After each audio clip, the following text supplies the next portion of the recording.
One day, a gate to hell suddenly appeared in the sky. From it emerged terrifying calamities that overwhelmed humanity with unimaginable power. As the monsters rampaged across the world, mankind seemed destined for extinction. But when faced with despair, humanity awakened. People began gaining levels and skills, giving them the power to fight back against the calamities. Since then, the world has changed. A person's value was now determined by their level and abilities. Among all humanity, 10 individuals stood above everyone else. They were praised, respected, and worshipped as the strongest heroes in existence. They were known as the Numbers. The heroes who once saved the world had become humanity's greatest hope. One day, a blonde-haired man announced that the Numbers were searching for people worthy enough to fight alongside them. The announcement was displayed on a massive screen in the middle of the city. A brown-haired boy stopped and looked up at it. He quietly watched the screen as he thought about the Numbers, the heroes who had once saved the world. For a brief moment, he simply stood there and stared at the massive display. His name was Kuya Kamakami. And this guy right here is our main protagonist. Like countless others, Kuya had once been saved by the Numbers. Because of that, he grew up dreaming of joining them someday and protecting people from calamities. That was the dream he held onto as a child. But reality was far crueler. Nearby, one person proudly announced that they had finally reached level 100. Another complained about still being stuck in the level 90s. In a world where strength could be measured so clearly, the strong were respected more than ever. Meanwhile, the weak were looked down upon. And for Kuya, who had been stuck at level 8 for 6 whole years, it felt as if the world itself was telling him that he didn't deserve to exist. In a world where everyone possessed powers, he was the only person who had never awakened. Suddenly, alarms echoed throughout the city. A calamity warning was broadcast everywhere. Some people grumbled because they were busy and found it annoying. Children started crying. Others checked their phones and complained that the detected location was probably wrong again. A little girl cried out for her mother. Her mother immediately pulled her into a hug and reassured her that the Numbers would come and save them. Then suddenly, the space above them cracked open. A monster clawed its way into the city. Panic spread instantly as people ran for their lives. But the mother and daughter froze in fear. The moment Kuya saw them, he turned around and sprinted forward without hesitation. He placed himself between the monster and the two civilians as the towering creature loomed over him. His entire body trembled with fear. The monster let out a deafening roar. At that moment, Kuya wished more than anything that he had power. Then, in an instant, a blonde-haired man appeared and kicked the monster away. Kuya's eyes widened in shock. He recognized the man immediately. It was Inui, Seika Inui. One of the Numbers, the man known as the strongest in the world, and the person Kuya admired more than anyone else. 6 years ago, a monster known as a special grade calamity appeared. Even awakened humans were no match for it. Countless people lost their lives. At the time, Kuya was only 11 years old. Covered in blood, he sat helplessly among piles of corpses. Most of what happened that day had become a blur in his memory, but one memory remained crystal clear. The Numbers fought a desperate battle against the calamity with their lives on the line. Inui personally faced the monster in combat, and just when he finally cornered it, the monster noticed something. It saw Kuya, and immediately shifted its attention toward him. That was where Kuya's memory ended. When he regained consciousness, Inui was holding him tightly and assuring him that he was safe now. That was the moment Kuya realized that Inui himself had saved him. A scream suddenly pulled Kuya back to reality. A crowd had gathered around Inui in excitement after recognizing him as one of the Numbers. Kuya stood there completely stunned. Until one of the fangirls shoved him aside. Only then did he realize just how overwhelmingly popular Inui truly was. There were still so many things he wanted to tell him, and chances like this might never come again. Gathering his courage, Kuya tightly gripped his notebook labeled "Things to Do to Become One of the Numbers." Then he called out to Inui. Inui turned around. Kuya nervously asked if he remembered the boy he had saved 6 years ago. He confessed that ever since that day, he had wanted to become as strong as him. He explained that he had tried his hardest all these years, but no matter what he did, his level and skills never improved the way he wanted them to. Desperately, Kuya asked what he needed to do to become one of the Numbers. Inui remained silent. Suddenly, one of the fans yelled at Kuya to move already and shoved him onto the ground. Groaning in pain, Kuya slowly sat back up. Then a young girl suddenly called out, "Big brother!" Kuya immediately recognized her. She was the little girl from earlier. Relieved that she was safe, he looked toward her, but she ran straight past him and thanked Inui for saving her instead. Kuya quietly lowered his eyes. Then he slowly stood back up and left, because he still had to go to school. A live news report was being broadcast from Shibuya.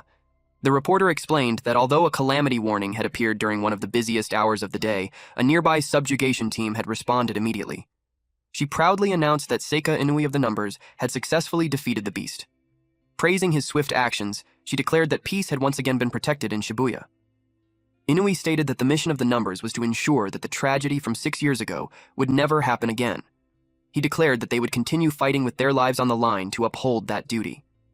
The reporter asked if he was referring to the special grade Calamity incident, the disaster that caused the highest number of casualties in history. Inui confirmed it. He stated that they had paid a terrible price during that battle and lost many of their fellow Numbers. Kuya silently watched the broadcast from the giant screen. Excitedly, the reporter pointed out that Inui was the man who defeated the Calamity and became a living legend. The crowd around him erupted into cheers. Inui looked like he wanted to say something, as if he was about to deny it, but when he saw the smiles and admiration on his fans' faces, he simply smiled back and waved at the crowd instead. Meanwhile, Kuya continued walking toward school. Then suddenly, someone grabbed him from behind. A blonde-haired boy wrapped an arm around Koya's shoulders while calling him Hachiko. Startled, Koya immediately recognized him. It was Tanba. Kuya awkwardly stammered Tanba's name. Without warning, one of Tanba's friends kicked Kuya hard in the stomach. The guy shouted that a little pipsqueak like Kuya had no right speaking casually to someone like Tanba. The three bullies looked down on him with mocking smiles. One of Tanba's lackeys proudly explained that Tanba was already considered a candidate for the next generation of the Numbers, a true rising star. He sneered that a pathetic level 8 loser like Hachiko shouldn't be talking to him like they were equals. Tanba casually told them to stop before people misunderstood the situation. Noticing the stares from nearby pedestrians, he explained that they were just classmates. Ryoji Tanba was the same age as Kuya. But unlike him, Tanba was a genius who constantly broke records. The difference between them was overwhelming. Then Tanba casually mentioned that he and the others were thinking about going bowling. Kuya awkwardly replied that he couldn't skip school. The group immediately burst into laughter. They mocked him for thinking he had actually been invited. One of them called him embarrassing. Tanba leaned closer and casually told Kuya to lend him some cash since he was a little short at the moment. Kuya pointed out that Tanba never paid him back, and besides, Tanba came from a rich family anyway. Tanba frowned slightly and said he didn't understand. Then he suddenly shouted that spending Koya's money was the most fun part. He punched Koya in the face and stole his wallet. After seeing the tiny amount of money inside, Tanba clicked his tongue and called him a cheapskate. Once he took the cash, he tossed the empty wallet away and told Koya he should have handed it over from the beginning. Koya silently cursed them in his head. Meanwhile, the group walked away while talking about how much money the Numbers probably earned. One of them claimed that reaching the top meant gaining influence equal to a president. Tanba admitted that he desperately wanted to become one of the Numbers because they probably had everything: money, women, and luxury. The moment Kuya heard that, his eyes widened. Quietly, he muttered that they were wrong. The group stopped and turned toward him. Then Koya suddenly shouted at them that they were wrong. He grabbed Tanba by the shoulders and yelled that the Numbers were not vulgar people like them, so they had no right mocking them. Koya declared that no matter how talented Tanba was, someone like him could never become one of the Numbers. Naturally, those words pissed Tanba off. Turning toward his friends, Tanba announced that bowling was cancelled. Instead, he decided to teach Kuya a lesson. Inside an abandoned building, the group surrounded Kuya. Tanba punched him and demanded to know who gave him the right to talk back. Then he revealed his level. A status window appeared before Koya's eyes. It displayed the name Ryoji Tanba, level 2500. Skill: Pocket. Tanba reminded Koya that he could crush a weakling like him instantly. Then he proudly announced that he would show him his ultimate skill: Pocket. Koya stared in shock as a giant dark fish-like creature materialized behind Tanba. Tanba explained that his skill allowed him to store anything inside his pocket, claim it as his own, and summon it whenever he wanted, even calamities. He brought up Kauya's earlier statement about him never becoming one of the numbers. Then he asked if Kauya could still talk big after seeing this monster. The Calamity immediately charged toward Kauya. The others laughed at him. Tanba mockingly told him to run, otherwise he would get eaten alive. Kauya stumbled and crashed face first onto the ground. The Calamity roared violently before biting directly into his leg. With terrifying force, it slammed him into the ground. A violent explosion of dust and purple energy erupted outward. One of the guys nervously muttered, "Oh, whoopsie." Blood spread across the floor. Kauya looked down in horror at his severed leg. Then he screamed in agony. One of the bullies panicked and asked if Kauya was seriously about to die. Tanba calmly replied that if the thorium we saw or they called an ambulance now, someone with a healing skill could still save him. He suggested pretending they had simply discovered a weak civilian being attacked by a Calamity. After all, saving Kauya would probably improve his reputation even more. Standing over Kauya's broken body, Tanba mockingly asked if he wanted to be saved. Then he offered him a deal. He said he would save Kauya, only if Kauya agreed to become his dog for the rest of his life. Kauya could do nothing but lie there helplessly, while Tanba continued calling him worthless. Tears formed in Kauya's eyes as he wondered why this was happening to him. Then Tanba accidentally stepped on something. It was Kauya's notebook. He picked it up and showed it to the others. Reading through it, he found a note that said, "Do 300 push-ups and sit-ups every day." Tanba laughed and called Kauya a desperate, try hard. The others mocked how hard Kauya worked, despite never increasing his level even once. Tanba sneered that being useless must really suck. Then he told Kauya to accept reality already. Tanba declared that someone without skills or levels could never become one of the numbers. And once again, he called Kauya worthless. Tears streamed down Kauya's face. He could not understand why this was happening to him, why people like Tanba were blessed with power, while he had absolutely nothing. His body slowly grew colder.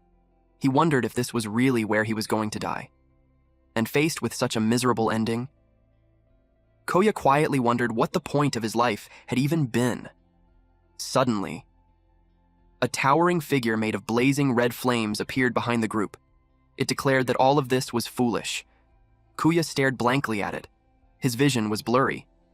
Then he noticed something strange. The world around him had completely stopped moving. For a moment, Kauya wondered if he had already died. The voice sounded disgusted. It could not believe a human would actually die from something so pathetic. Kauya weakly asked, who was there? The flaming entity introduced itself as Mugen.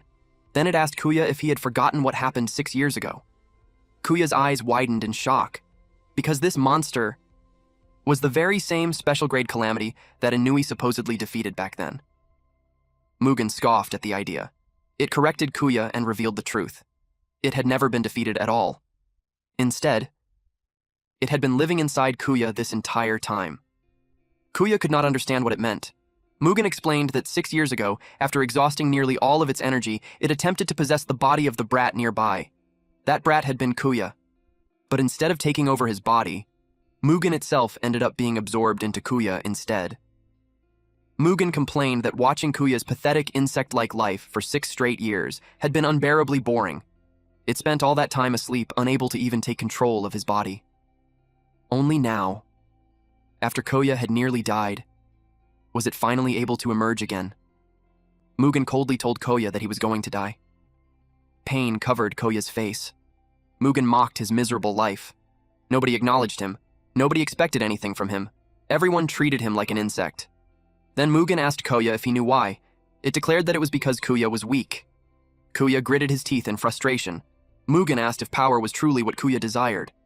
Then, as a final gift before death, it offered him a taste of power so he could at least die satisfied. But Kauya rejected that idea, because the power he truly wanted was power he could use to protect others, just like how Inui protected him back then. That was the kind of strength he had always admired. That was the power he truly wanted. Suddenly, Kauya's eyes glowed bright red.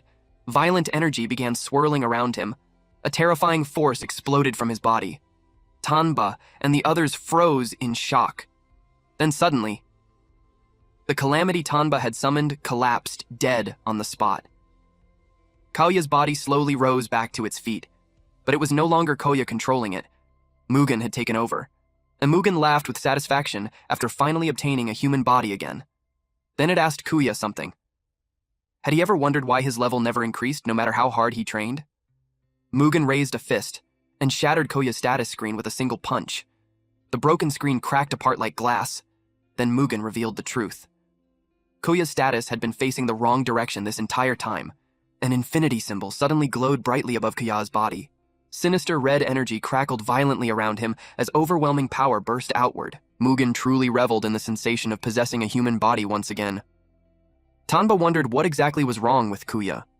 One of his lackeys questioned whether Kuya was somehow still alive because his life force resembled that of a cockroach. Mugen casually commented that just as he expected, they were weak. Cracking his claw-like fingers, he activated his skill. The two lackeys burst into laughter because they assumed he had completely lost his mind. However, Tanba remained deadly serious. Mugen told those small fries to do their absolute best not to die instantly. Meanwhile, inside a high-rise building within the city, someone announced that he had returned. Seika Inui stepped into his office. His secretary welcomed him back and reported that there had been 0 casualties, just as expected. Inui agreed and remarked that it was fortunate the Calamity had appeared nearby. He reflected on how unpredictable Calamity threats could be and emphasized that they always needed to remain vigilant. Then Kuya suddenly crossed his mind. His secretary asked whether something was wrong. Inui shared that a kid had spoken to him earlier, and he eventually realized that it was the same child he had saved during the Calamity incident 6 years ago. He admitted that he had done something terrible. He regretted not recognizing Koya sooner. Suddenly, an overwhelming pressure filled the room. Inui immediately asked what that presence was. Then he looked out the window. He could feel that the power outside was equal to theirs, or possibly even stronger. In complete disbelief, he wondered whether it was Calamity-class power. Back at the abandoned building, one of Tanba's friends was becoming increasingly irritated with Koya. He felt deeply offended after being called a small fry. The man immediately charged toward him. He swore that he would kill Kuya himself. However, the blazing energy gathered in his hand suddenly dispersed before it could even touch Koya. Then Kuya twisted the man's arm so violently that the bones shattered instantly. When the man collapsed onto the floor, his body was grotesquely twisted, as though someone had wrung him out like a towel. Lost in a manic state, Mugen declared that the feeling of crushing bones was absolutely irresistible. He added that it had already been 6 years since he last experienced it. Sweat dripped down Tanba's face as he questioned whether the person standing before him was really Koya anymore. Meanwhile, the other lackey remained arrogant. So he gathered his energy and attacked while shouting that Kuya was still the truly useless one. He unleashed a technique called Wig Whip, sending thorn-covered glowing green vines lashing violently toward Koya. The vines wrapped tightly around Koya's body.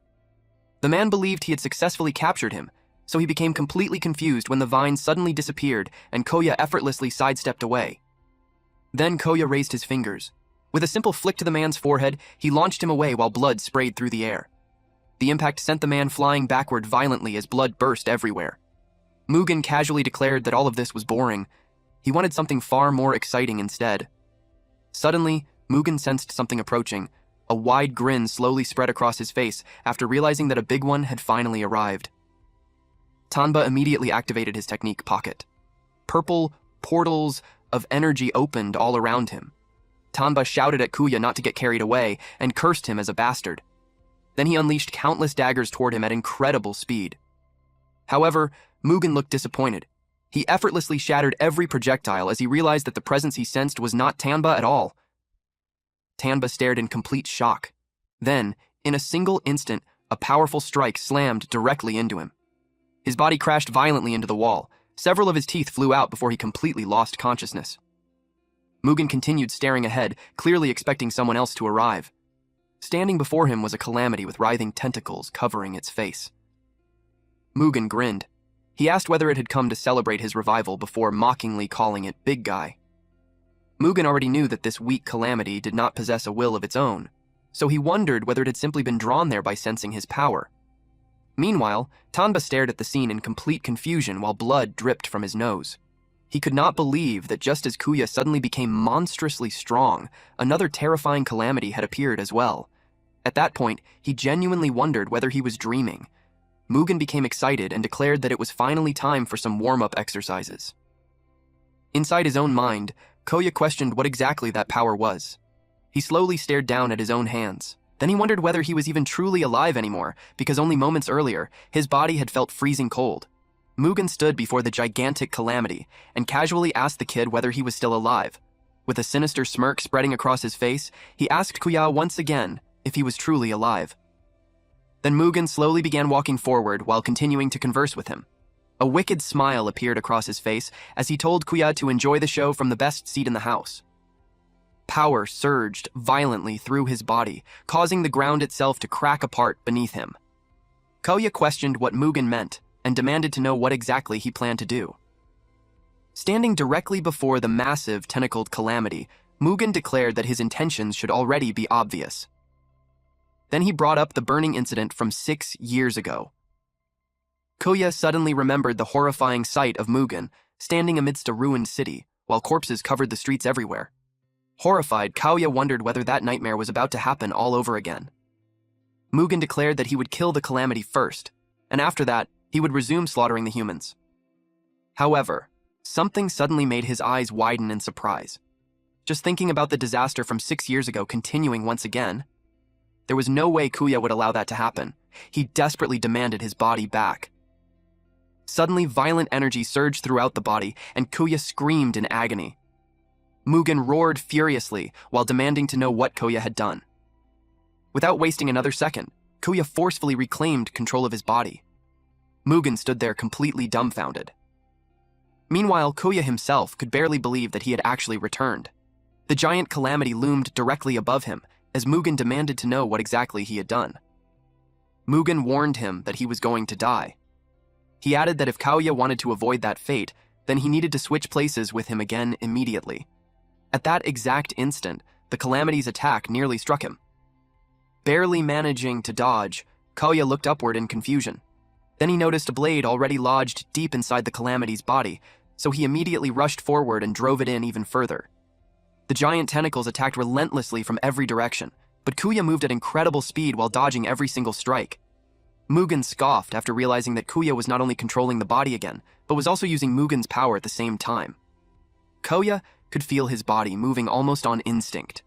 At the same time, the Calamity's attack suddenly looked unbelievably slow to him. Then, with a powerful punch, Kuya slammed his fist directly into the giant creature. At that moment, he realized that he could actually do this. Until one of the tentacles suddenly wrapped around his leg. Caught completely off guard, Kuya was instantly yanked away. The Calamity held him upside down in the air, while its glowing yellow eyes stared directly at him. Struggling desperately, Kuya told himself to stay focused. He forced himself to feel the power flowing through him. Then, a status window suddenly appeared before his eyes, revealing his skill, Unrestricted Awakening. At the same time, his level changed from 8 into an infinity symbol. While suspended in mid-air, Kuya began channeling that overwhelming power. Suddenly, beams of light erupted from inside the Calamity's body itself. A massive explosion erupted outward. The blast destroyed most of the building. When everything settled, Kuya stood amidst the remains of the defeated Calamity. Nearby, Tanba groaned painfully while lying across piles of broken debris. Kuya could not believe that the entire building had practically been blown apart. Meanwhile, Mugen wondered what exactly was wrong with him. That moment marked Kuya's true encounter with Mugen, and that encounter would eventually invite countless future battles into his life. At the time, however, Kuya had absolutely no idea about any of that. Elsewhere, a young man calmly sat atop the head of a gigantic slain beast while quietly muttering that everything was boring. The morning news reported that a Calamity had appeared inside an abandoned building within the city the previous day. The broadcast explained that the Metropolitan Police and the Calamity Countermeasures headquarters were currently investigating the incident. It was also announced that the numbers themselves would participate in the investigation. Meanwhile, huge crowds had already gathered near the scene in hopes of catching a glimpse of the numbers. Watching the news from inside his room, Kuya muttered that things had turned into a massive mess. He remembered everything that happened the day before. He had caused the Calamity to explode and practically destroyed the entire building in the process. Kuya slowly inspected his hand. Then he checked his status window. His level had returned to level 8, yet his body no longer felt completely like his own. It felt as though overwhelming power was constantly overflowing inside him. Suddenly, Kayano noticed his reflection in the mirror and froze in shock. There were now red highlights mixed into his hair. He looked like some delinquent and immediately complained that he hated it. At that moment, he realized that everything that happened yesterday had truly been real. Then his eyes landed on the massive scar across his leg, causing his face to instantly turn pale. At that exact moment, Mugen's voice echoed in his mind, telling him that if he wanted to keep dreaming, then he should simply go back to sleep already. Suddenly, dark energy began swirling all around Koya. Confused, he looked around and asked where exactly he was. Mugen coldly called him insolent. Then he declared that Koya now stood before the Great Lord Mugen himself. Mugen remarked that it was unbelievable for a mere human to interfere with him, and stated that Koya should consider it an honor. Koya glared directly at him. After all, this was the special grade Calamity Mugen, the same monster who plunged the world into terror 6 years ago. Koya scolded him for doing whatever he wanted inside a human body. Since Mugen was supposed to be a Calamity, Koya demanded to know why he was doing something like this in the first place. Mugen only grinned in response, then he repeated the question while releasing black mist toward Koya. Memories of people screaming and desperately fleeing through chaos suddenly resurfaced. Amidst the collapsing rubble and destruction, Mugen stood tall like a nightmare itself. Koya's eyes widened in horror. He collapsed onto his knees while breathing heavily. As Mugen's thoughts poured directly into his mind, Koya realized something terrifying. Mugen only understood destruction, slaughter, and an endless urge to consume absolutely everything. Even so, Koya declared that he would never allow Mugen to do whatever he wanted. He challenged Mugen directly, and pointed out that Mugen could not even leave his body anyway. Mugen admitted that Koya was correct. He himself did not understand how he had become trapped inside someone like Koya. Then a massive grin slowly spread across Mugen's face. He warned Koya that once he died, the body would fully become his. Koya stared back at him with determination while dark energy endlessly swirled around them. Chuckling to himself, Mugen remarked that the day was not far away anymore. Koya immediately demanded to know what he meant by that. Mugen asked why Koya thought the giant Calamity from yesterday had appeared in the first place. He revealed that calamities were naturally flocking toward Koya like moths drawn toward a flame. Mugen described a future filled with endless screams, chaos, and destruction. According to him, the world itself would eventually become a living hell. Koya realized that calamities were now gathering around him. Mugen casually stated that the weak calamities from before posed no challenge for him at all. However, sooner or later, Koya would inevitably be killed by one of them. Mugen eagerly looked forward to the day he could finally take complete control over Kuya's body, but until that day arrived, Koya would have no choice but to continue fighting alone. Later, a train sped through a dark tunnel. Koya sat quietly inside one of the train cars while thinking about how he was supposed to keep fighting. He knew there was no way he could continue relying on the power of a calamity forever. Still, he also understood that this was not a problem he could solve alone anymore. This was no longer just his personal issue. It had become a threat to all of humanity itself, and in Koya's mind, there was only one person capable of solving something like this. Seika Inui. Koya pinned the location of the numbers association on his phone. He felt certain that if he honestly explained everything, Inui would help him. Eventually, he got off the train at the numbers association station. The moment Koya stepped onto the platform, a group of delinquents immediately noticed him and started calling him Hachiko. They mocked him while asking what a worthless dog like him was doing there. Koya remained silent. One of the bullies remarked that Koya was acting pretty cold toward them now. Another suggested that they should all have a little fun together instead. Koya quickly apologized and explained that he was in a hurry. He politely asked whether they could do this another time instead. One of the delinquents scoffed and remarked that Tanba's little pet was suddenly talking awfully boldly. The leader declared that they needed to teach Koya a lesson for Tanba's sake. Throwing a heavy punch toward him, the man ordered Koya to quietly wag his tail like usual. Koya instinctively braced himself. However, when he felt absolutely nothing hit him, he slowly opened his eyes in confusion. Suddenly, the man screamed in agony while clutching his arm. The others immediately rushed toward Koya while demanding to know what he had just done. Koya panicked and stammered for them to stop. Instinctively, Koya thrust both of his hands forward, and one of the men was suddenly blasted directly onto the train tracks. Koya hurriedly apologized while asking whether he was all right, but out of nowhere, a calamity suddenly appeared beside the man on the tracks. It resembled a gigantic worm lined with rows of razor-sharp teeth. The man froze in terror after realizing that a calamity had appeared. Meanwhile, Kuya immediately realized that Mugen had been telling the truth. The calamities really were gathering around him. The creature lunged toward the man, forcing Kuya to dive in and save him. The calamity's massive body slammed both of them back onto the platform. Kuya stared in disbelief at what he had just done.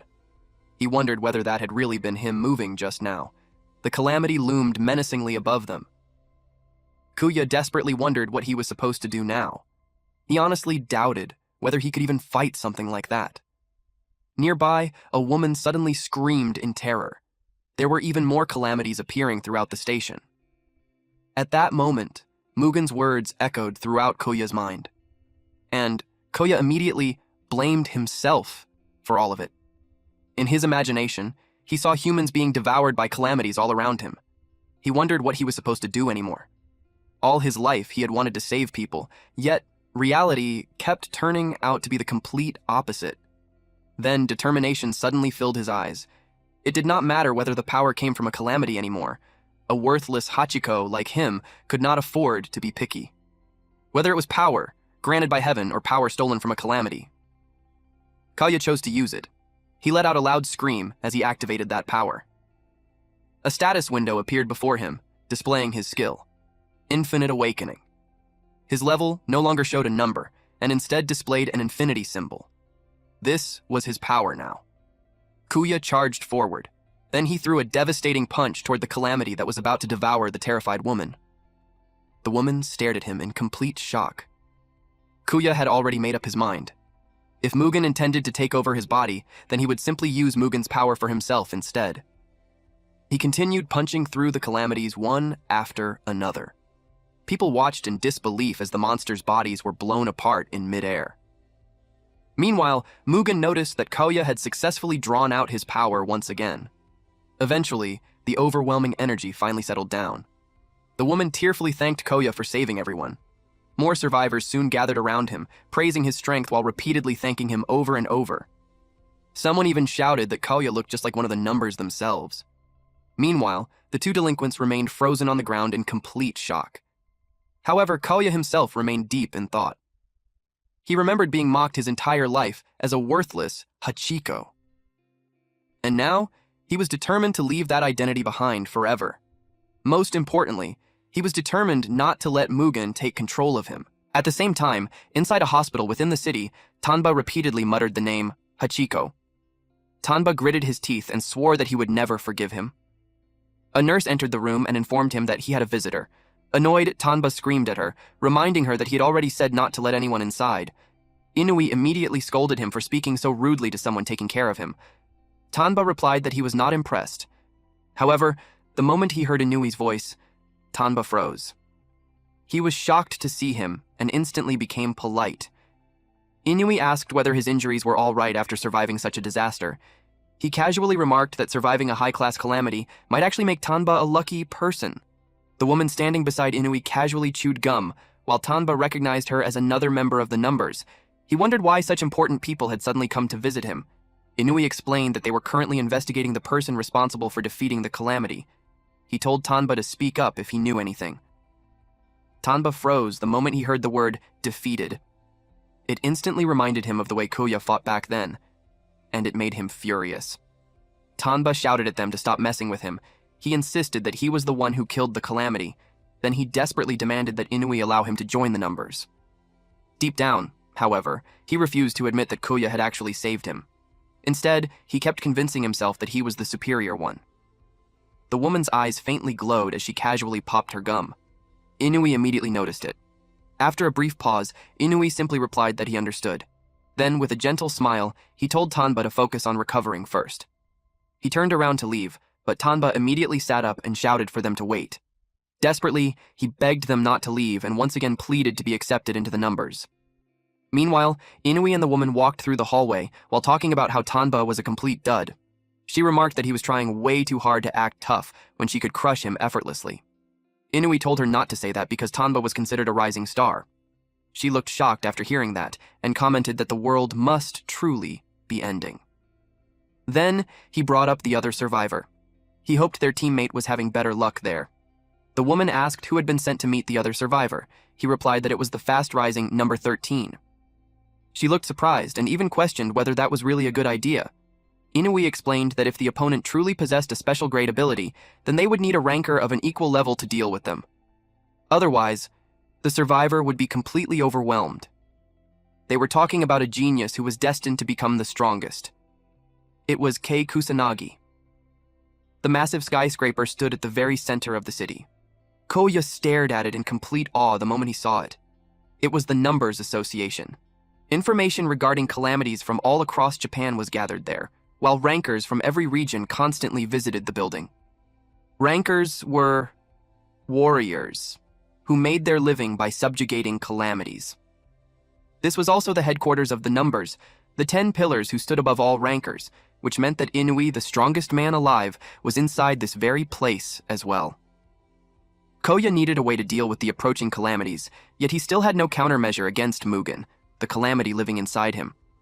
If Mugen ever completely took over his body, then Kuya would need someone capable of killing both him and Mugen together, and he believed that Inui was the only person who could accomplish that. With that determination in mind, Kuya stepped inside the building. A group of receptionists with completely identical faces greeted him and politely asked how they could help him. Caught off guard, Kuya wondered whether it was some kind of special ability or if they were actually clones. As he approached the counter, he requested a meeting with Inui. The receptionist politely informed him that Inui was currently away and asked whether he had an appointment. Kuya admitted that he did not. He explained that he simply hoped to somehow meet him directly. The receptionist then asked for his name and age. He introduced himself as Koya Kamikami, 17 years old.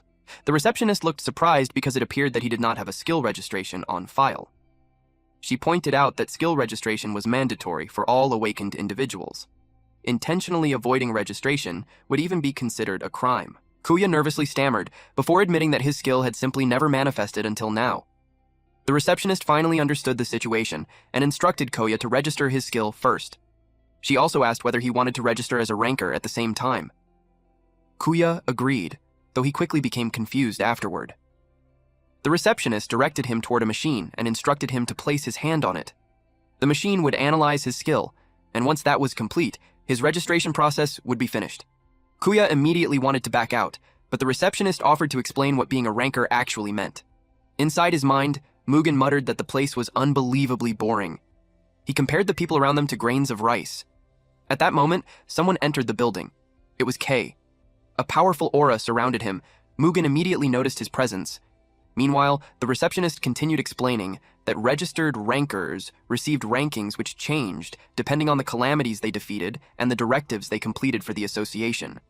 She added that the top 10 rankers were known as the Numbers, individuals who possessed both immense honor and enormous wealth. She encouraged Kuya to work hard and someday become one of them. Then she began explaining several important rules. First, private disputes between rankers involving skills were strictly forbidden and would result in severe punishment. Kuya felt completely overwhelmed. He had only come there to ask for help regarding Mugen. Yet somehow he had suddenly become a ranker himself. He quickly snapped back to reality and reminded himself that this was not the time to feel happy about it. He wondered whether this was really okay since the process might expose Mugen's existence. Then the machine announced that the registration had been completed. The receptionist congratulated him on officially becoming a ranker. Kuya quietly sighed in relief. Then the receptionist showed him the results of his skill and rank evaluation. She found something strange. Kuya was registered as level 8, yet there was no skill listed under his profile at all. Secretly, Kuya felt relieved. Because if the machine had displayed something like Calamity or Mugen, then things would have instantly become a disaster. The receptionist informed him that they would need to investigate the issue further.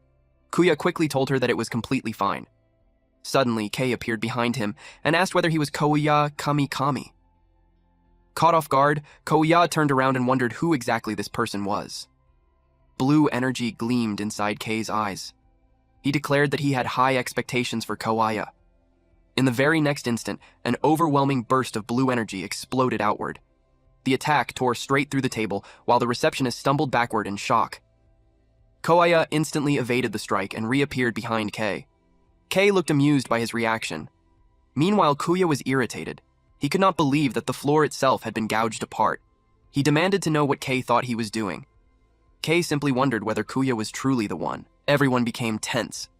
The commotion quickly gathered a crowd as people wondered whether a fight between rankers was about to break out.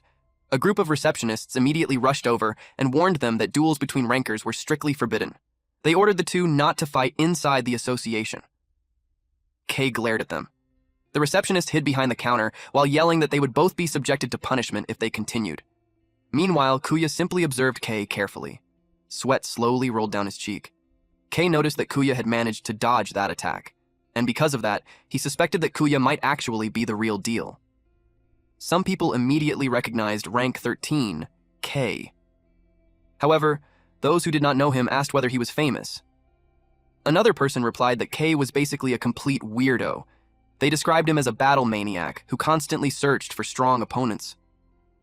Suddenly, the man warned everyone nearby to stay away before they got caught in the crossfire. Kuya confronted Kei and demanded to know what exactly he thought he was doing. He pointed out how dangerous those actions were. Kei looked amused by his reaction, especially after hearing that Kuya was supposedly stronger than him. Kuya was completely stunned by that statement. A while earlier, inside a quiet bar, Kei questioned Inui about why he had called him there. Then, he bluntly asked whether Inui had finally decided to fight him. Inui calmly replied that he had not, and explained that he wanted to discuss something else instead. He offered Kei a seat. However, Kei simply replied that he was leaving. Inui then offered him some high-quality milk instead. That immediately stopped Kei from walking away. He turned around, returned to the counter, and began drinking it, while stating that he would leave as soon as he finished.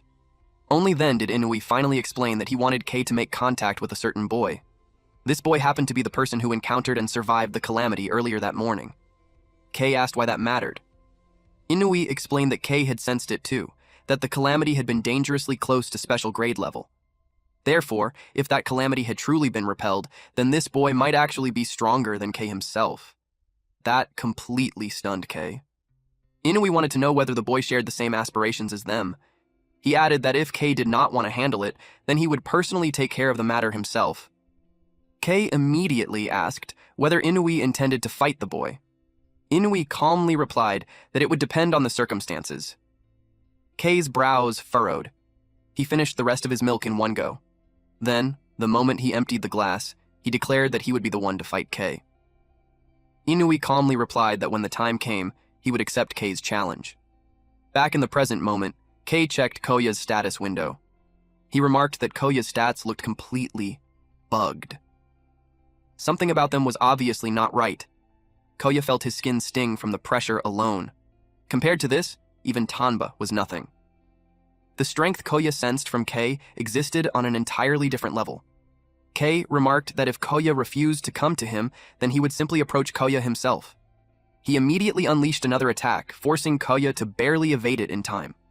Koya shouted for him to stop because he had absolutely no intention of fighting him. Kei challenged him to try stopping him instead. Koya continued dodging the attacks while desperately wondering what he should do. One thing was certain. If he lost control and got defeated, Mugen would appear. And that was the one outcome he absolutely wanted to avoid. Blue energy gathered within Kei's palm. Then he hurled the attack forward and ordered Kuya to hurry up and reveal his true power already. His arm overflowed with terrifying energy.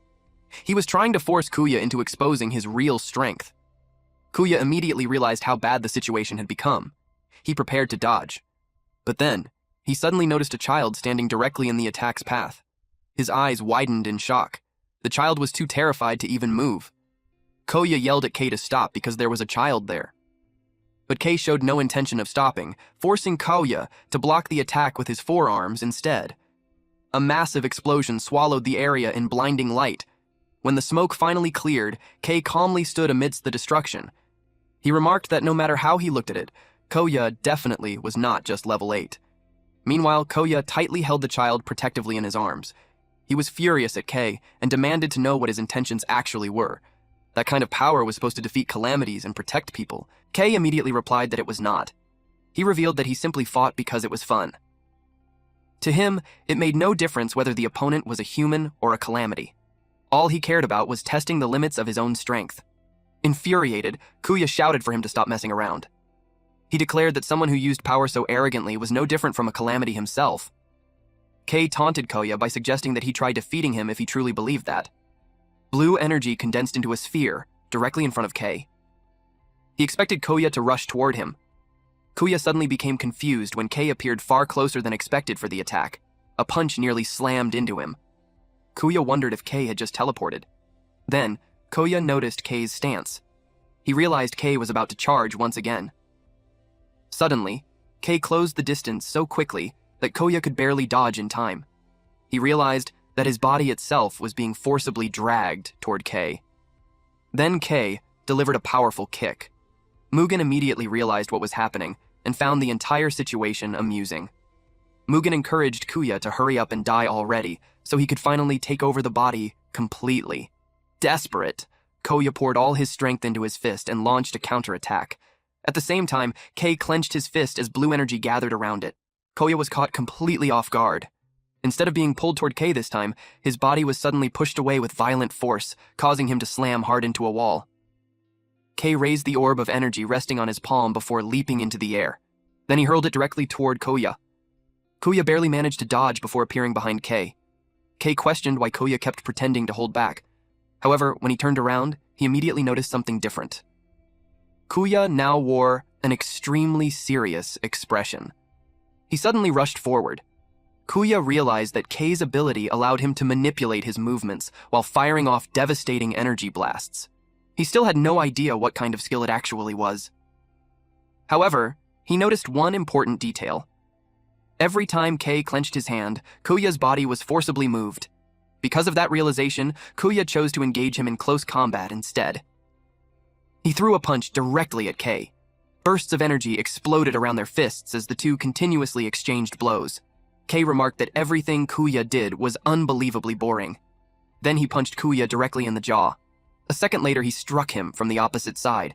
He grabbed Kuya by the shirt and began punching him repeatedly without stopping. Kuya could feel just how monstrously strong Kei truly was, and he quickly realized that he could never win in a pure fist fight against him. But even then, he could still speak. He shared that he had always been known as the useless Hachiko, but now he was finally going to show everyone the person he had become. He could fight now, and for the first time in his life, he believed he actually had a chance. He threw another punch toward Kei, but Kei easily caught his fist and told him that he had absolutely zero chance of winning. With his other hand, Kei condensed an overwhelming amount of power. Kuya instantly realized how bad the situation was. Then the attack slammed directly into his stomach. A blinding light consumed the entire area. Afterward, Kei sighed in disappointment. He complained that the entire experience had been terrible. He muttered that Inui had tricked him because the fight was not fun at all. Suddenly, however, Kei sensed an energy that immediately made him stop walking away. Dark energy began pouring out from Kuya's body. Mugen had regained control the moment Kuya lost consciousness. Kei stood there stunned. Mugen looked at him and declared that he expected Kei to entertain him properly.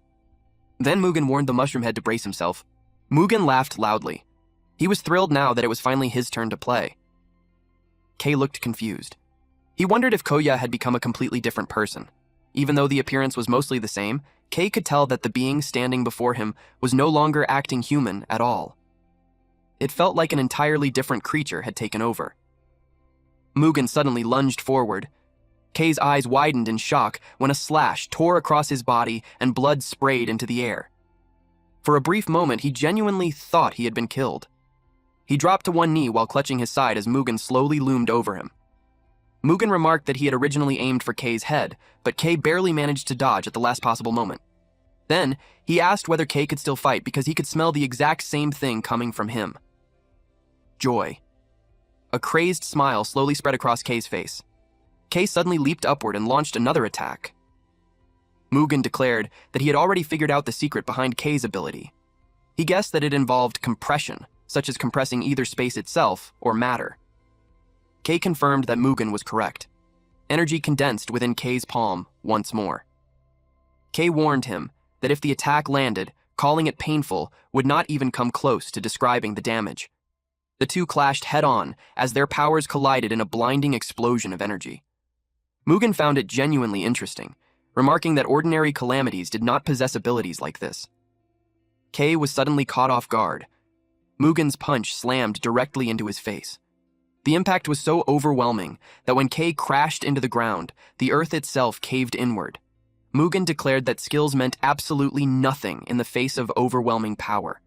He mocked Kay by saying that even if a mouse grew horns, a tiger would never flinch because of it. Even while lying on the ground, Kay gathered his power once more and hurled it at Mugen. Mugen's arm was instantly severed. Mugen casually commented that Kuya's body truly had belonged to a weak little mouse. Then his arm regenerated. However, the restored arm now looked monstrous and inhuman. Kay stared in shock. Witnessing that level of regeneration made him question whether Kuya was even human anymore. Mugen suddenly grabbed Kay by the shirt. Then he lifted him straight into the air. A violent burst of force erupted as Mugen slammed Kay brutally into the ground. Kay lay within the rubble and admitted that Mugen was strong. Then he activated his ability, Sanctuary, Absolute Territory. A blinding wave of energy flooded the entire area as he unleashed Absolute Territory. Floating within the overwhelming light, Kay spread his arms and remarked that this situation had finally become fun. A grin immediately spread across Mugen's face as he declared that he would push things even further. The two stared each other down while anticipating the next attack. The crowd watched in complete terror. Meanwhile, the receptionist desperately begged them to stop fighting already. Suddenly, another figure appeared.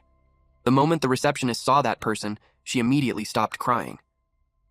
At the exact instant, Kay and Mugen clashed once again. A massive explosion erupted throughout the area. Eventually, the smoke began to settle. Inui was revealed standing directly between the two fighters, blocking both of their attacks with his own energy while forcibly separating them apart. Inui demanded to know what exactly they thought they were doing. Both Kay and Mugen were left stunned. Inui stood there calmly while several powerful rankers lined up behind him. Every single one of them wore a stern expression. Kay told Inui not to interfere. A woman standing behind Inui pointed a needle-like weapon directly toward Kay and questioned whether someone in his condition should really still be moving around. Kay's sharp gaze shifted toward her. She simply glared right back at him without fear. Inui firmly told Kay that enough was enough. He warned him that if he kept whining, then he would not get off lightly either. Behind Inui, the rankers were already prepared to draw their weapons at any moment. Mugen commented that Mr. Nice Guy had finally shown up and remarked that it had been a long time. He casually stated that the kid had not been enough to entertain him. Then he told Inui that they should finally settle the fight from 6 years ago. He even added that he did not care if all of them decided to jump him together. Mugen was getting completely fired up. But suddenly, he clicked his tongue in annoyance. He complained that the body was unbelievably frustrating to use. At that moment, Kuya realized that he had regained control again.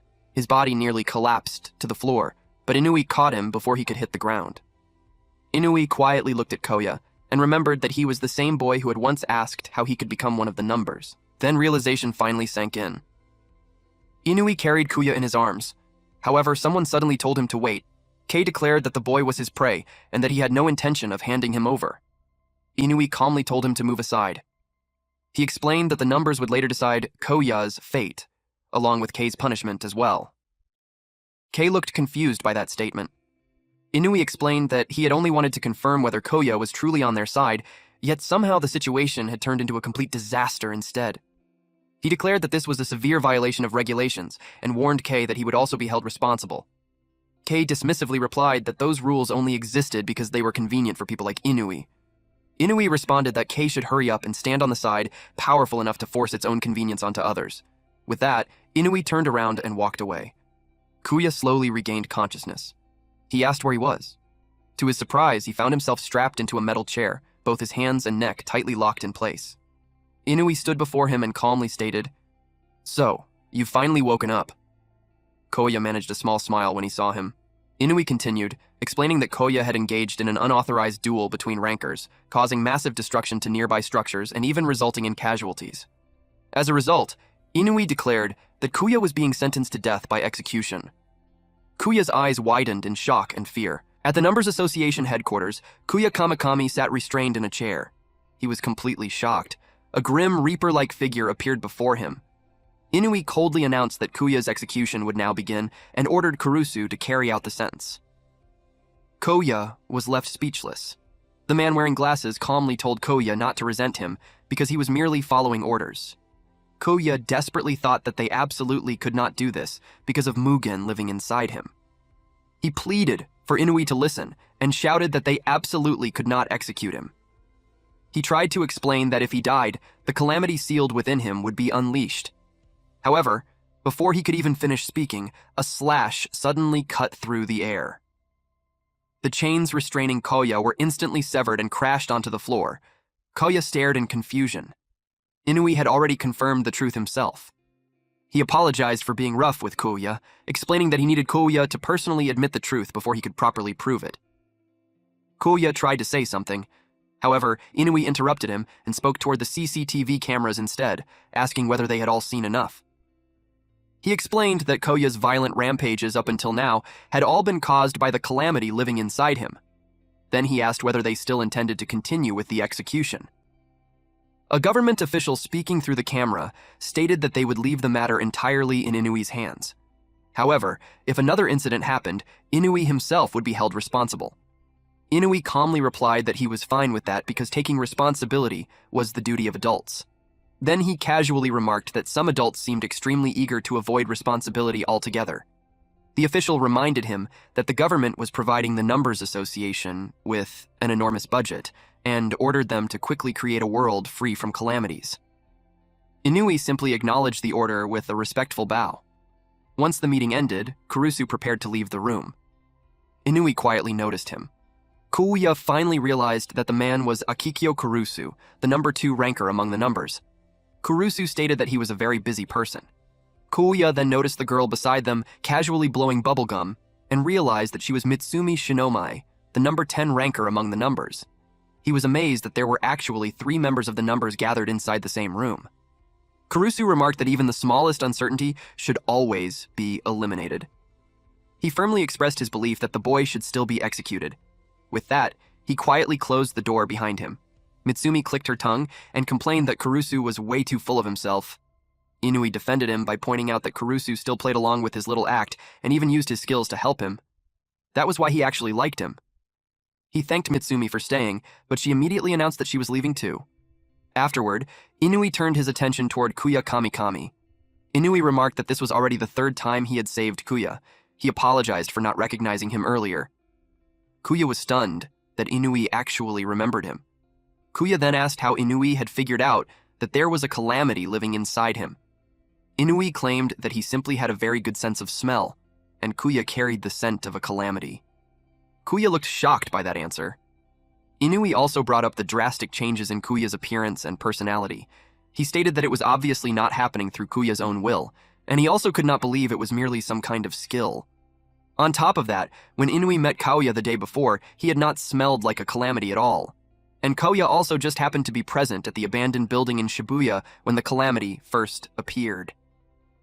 Taking all those details into consideration, Inui concluded that a calamity was somehow interfering with Kuya, although he admitted that he had only been half convinced because the situation itself was completely unprecedented. Then, he asked Koya to tell him everything. He promised Koya that he was on his side. Hearing those words made warmth spread through Koya's chest. Tears welled up in his eyes. After everything that had happened, he was relieved to finally meet the Inui he had admired all this time. He was genuinely glad that he had come there. Kuya confessed that a calamity truly resided inside him. He explained that earlier that day, he had been attacked by one inside the subway. Afterward, more calamities began gathering around him. Inui mentioned hearing that Kuya had wiped them all out. Kuya admitted that he seemed capable of using a portion of the calamity's power. Then, Kuya remembered the important thing he originally wanted to tell him.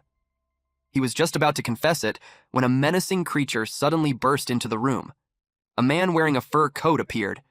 He greeted Inui before questioning when exactly the city had become some kind of gathering place for calamities. He casually mentioned that he had already killed 3 of them on his way there. Then he pointed out that the room itself also reeked of calamity. His gaze immediately landed on Koya, and instantly he knew Koya was the one. In the very next heartbeat, he launched an attack at Koya. Koya immediately vomited onto the ground from the impact. Inui became concerned for him. He demanded to know what Teo thought he was doing. Inui told him to look carefully again, because Koya was still human. Koya recognized the man immediately. It was Teo Sumeragi, the fourth of the numbers. Teo quickly realized that Koya was the so-called Calamity brat who had supposedly been sentenced to death. He questioned why the boy was still alive. Inui calmly replied that they had decided to spare him. Teo immediately asked whether this was just another one of Inui's unilateral decisions. He pointed out that important matters like this were supposed to be discussed among all the numbers together. Inui corrected him and clarified that the assembled numbers had already reached a decision. He added that if they waited around for unreliable people like Teo, then nothing would ever get decided at all. He even admitted that he was honestly surprised Teo had bothered to show up in the first place. Teo took those words as permission to voice his opinion. He immediately declared a death sentence for the brat who reeked of calamity. Then he charged forward again, while announcing that the execution would happen right there and then. Kuya watched as Teo charged straight toward him. The attack triggered a massive explosion. Kuya simply braced himself for impact. However, when he slowly opened his eyes again, he was shocked to see Teo pinned on the ground while Inui twisted his arm behind his back. Inui firmly stated that the decision had already been made. Teo forcefully broke free before angrily shouting at Inui not to look down on him. He accused Inui of always acting the exact same way ever since the beginning, constantly smiling while making every important decision on his own. Inui calmly told him to listen carefully. He explained that their ultimate goal was to win the war against the endlessly appearing calamities and restore the peaceful world humanity once possessed. He emphasized just how valuable Kaoya's existence could become because of his unique ability to coexist and communicate with calamities. Inui suggested that Kuya might someday become the light, capable of solving everything. Teo scoffed at the idea.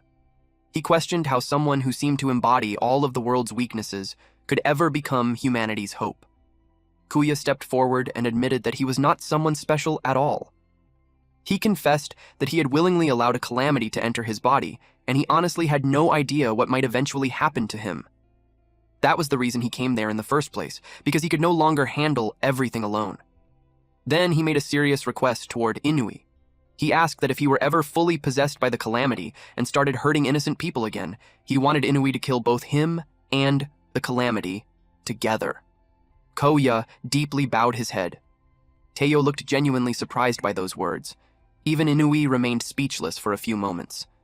Eventually, Inui gently patted Koya on the head and remarked that simply being capable of saying those words already proved how strong he truly was. With a warm smile, Inui told Koya to leave everything to him and promised that he would do absolutely everything possible to prevent that future from happening. Koya was deeply moved. Teo asked Inui whether he seriously intended to become friends with calamities. He completely rejected both Inui's ideals and the boy standing before him. He firmly believed that every single calamity had to be exterminated. Otherwise, humanity would never have a future. Inui remarked that gaining people's understanding was truly difficult. Koya could only respond with a small laugh. Inui then stated that there was no point in giving Kuya false comfort, so he decided to tell him the truth directly. Kuya would never be able to return to his old life again. From that moment onward, Kuya would accompany one of the numbers. Kuya replied that he had already prepared himself for something like that, though he soon reacted in surprise afterward. Inui explained that the numbers were a group filled with complete eccentrics, meaning Kuya would definitely struggle dealing with them. Then Inui carefully observed Kuya for a moment and calmly stated that something about him simply was not suitable. Later on, Kuya changed into a brand new uniform. It was the official Numbers Association uniform distributed to candidates. Inui wanted Kuya to wear it, and Kuya loudly declared that he would wear it forever without ever taking it off. Inui apologized for not answering Kuya's earlier question about how someone became one of the numbers. He explained that he did not stand at the top through effort alone. He stood there because of results. Results gained from defeating more calamities and saving more people than anyone else. Then he told Kuya to produce results as well, and prove that he could become more useful to humanity than anyone else. Kuya immediately shouted an energetic and determined yes. That night, Kuya received a text message from Inui informing him that a calamity had appeared, and for this mission, he would be accompanying the problem child among the numbers, number 4, Teo. Although Kuya already understood how difficult Teo was after meeting him the previous day, he became even more surprised after researching him further. During his student days, Teo had been disowned by his parents and climbed his way to success with nothing but his own abilities. Now, he managed host clubs, hostess clubs, and restaurants across the city. He carried the title Emperor of the Night. When Koya finally arrived at the mission site, Teo greeted him by saying he was glad Koya had managed to make it there. Because if Koya had arrived even a single second later, Teo would have already killed him. Startled, Koya immediately called out his name. However, Teo suddenly charged straight toward him while declaring that he still intended to kill him anyway. Teo called him a calamity. Koya was shocked. He barely managed to dodge the attack. Even then, the strike still grazed him. Koya desperately told Teo to wait. Deep down, he wondered whether Teo hated him because of the calamity living inside him. However, Teo revealed that the real reason was because Koya kept wagging his tail after Sika Inui. That completely confused Koya. He remembered how Teo and Inui constantly argued the previous day and began wondering what kind of history the two of them shared. Teo then declared that even if Inui had decided to spare Koya, he personally would never acknowledge him until he judged the boy with his own eyes. 15 minutes remained before the Calamity's appearance. Teo demanded that Koya prove his worth. Otherwise, he would kill him right there on the spot. Koya pointed out that unauthorized duels between rankers were forbidden and questioned what Inui would think if he saw this happening. Teo completely brushed off the mention of Inui because he had no intention of obeying him. He boldly declared that he himself was the rule. 14 minutes remained. Teo asked Koya whether he truly had time to stand around chatting. Koya thought about it carefully. Then, realizing that he could not afford to die there, he prepared himself to fight. He declared that he would become Teo's opponent. Meanwhile, back at the Numbers Association headquarters, Inui sat deep in thought. Mitsumi questioned whether it was really a good idea to send Koya out on a mission already. She worried that pairing Koya with Teo for 2 straight days would only end with him getting killed. Inui replied that he was not the one who decided the assignments. Even so, he believed Teo was already a grown adult and would know where to draw the line. He added that he was personally interested in the potential Koya possessed. Mitsumi asked whether that was because of the calamity living inside him. Inui replied that it was not. He explained that what truly interested him was Koya himself, the fact that he still had not been completely consumed by the calamity. Inui remarked that Koya seemed to be hiding something special, even if Koya himself had not realized it yet. Back at the mission site, Koya threw a powerful punch toward Teo. Teo calmly dodged the attack. Then he immediately counterattacked. Koya instantly realized how painful the strike was. Teo was unbelievably strong, and Koya was barely managing to keep up with him at all. Even so, Koya believed he might still be able to land a counterattack somehow. He thought he could push through it, until his body suddenly began feeling strange. Koya looked down at the cuts covering his arms. Teo laughed at him. Then he revealed that his ability involved toxins and poison. A status window appeared before Koya, revealing Teo's level as 8,100. Koya collapsed onto the ground, while writhing in pain. Teo smiled as he watched Koya suffer. He expected even the slightest movement to put Koya through unbearable agony. Suddenly the system notified Koya about his skill. Unlimited Awakening. And then, the skill display suddenly turned blank. Koya's eyes changed and began glowing blue. Teo revealed that his skill was called Toxin. In simple terms, he controlled poison itself. The poison released from his body destroyed nerves, muscles, and every single cell it touched. Mockingly, he asked Koya if it hurt. Teo sneered and claimed that the pain should have been so unbearable that Koya could not even move a single finger anymore. He stepped directly onto Koya's chest and coldly remarked that Inui's eyes were truly worthless. According to him, there was no way someone like Koya could ever become humanity's hope. Then he asked the Calamity brat whether he had any last words. However, after noticing that Koya could not even speak because his windpipe had been blocked, Teo simply told him to die quietly like that. As Teo turned around to leave, Koya suddenly warned him not to insult Inui. Teo immediately stopped in surprise. Koya weakly stated that pain was nothing new to him because he had already experienced more than enough suffering in his life. To him, this level of pain was nothing. Then Koya slowly forced himself back onto his feet. Teo stared at him in complete disbelief. The poison should have been powerful enough to instantly kill even an elephant. At that moment, he realized that this kid was definitely abnormal. Teo repeated Koya's earlier words about not insulting Inui. He insisted that he was merely speaking the truth, because nobody else understood Inui's true dark nature. Kuya shouted at him to stop talking. He declared that Inui was the very first person who had ever acknowledged his existence, so he would never tolerate anyone insulting him. Teo warned Kauya that blind faith like that was dangerous. Suddenly, he activated a technique known as Pluto Snow, Ashes of Death. White particles slowly began falling from the sky. Kauya looked confused as he stared at the snow. Then, out of nowhere, birds suddenly died mid-air and crashed onto the ground. Kauya stood there dumbfounded. Only then did he realize that the snow itself was poisonous. Blood immediately started flowing from his eyes. It was a deadly snowfall that mercilessly took lives away. It resembled nothing less than a weapon of mass destruction. And to Teo, that overwhelming destructive force represented the true power of the numbers. Kuya collapsed face first into a pool of his own blood, while Teo calmly explained that no living creature had ever survived that attack before. He had buried countless calamities using that very same skill. Teo bitterly complained that everyone only ever praised Inui while labeling his own abilities as dangerous and uncontrollable instead. He added that Inui constantly kept everything tightly restrained and imposed restrictions on everyone around him. Even Teo himself was no exception. Then Teo glanced toward Kuya again, and immediately questioned why he was still standing. Apparently, Kuya had somehow moved behind him. Teo wondered whether Kuya possessed poison resistance, or if his body was somehow producing antibodies and detoxifying itself in real time. In the end, he concluded that no normal human should have been capable of something like that. He questioned whether this power came from the calamity living inside Kuya, or from something else entirely. A status screen suddenly appeared. It identified Kuya Kamakami with no skill, level 8, and the rank of Awakening. The most suspicious part was the fact that there was still no listed skill at all. Kuya firmly declared that he would never hand his body over to Mugen ever again. With intense determination burning in his eyes, he shouted that he absolutely could not die there. Teo grinned wildly and remarked that Kuya was the very first person who had ever stood back up after being poisoned by him. He exclaimed that Kuya's existence itself was completely insane.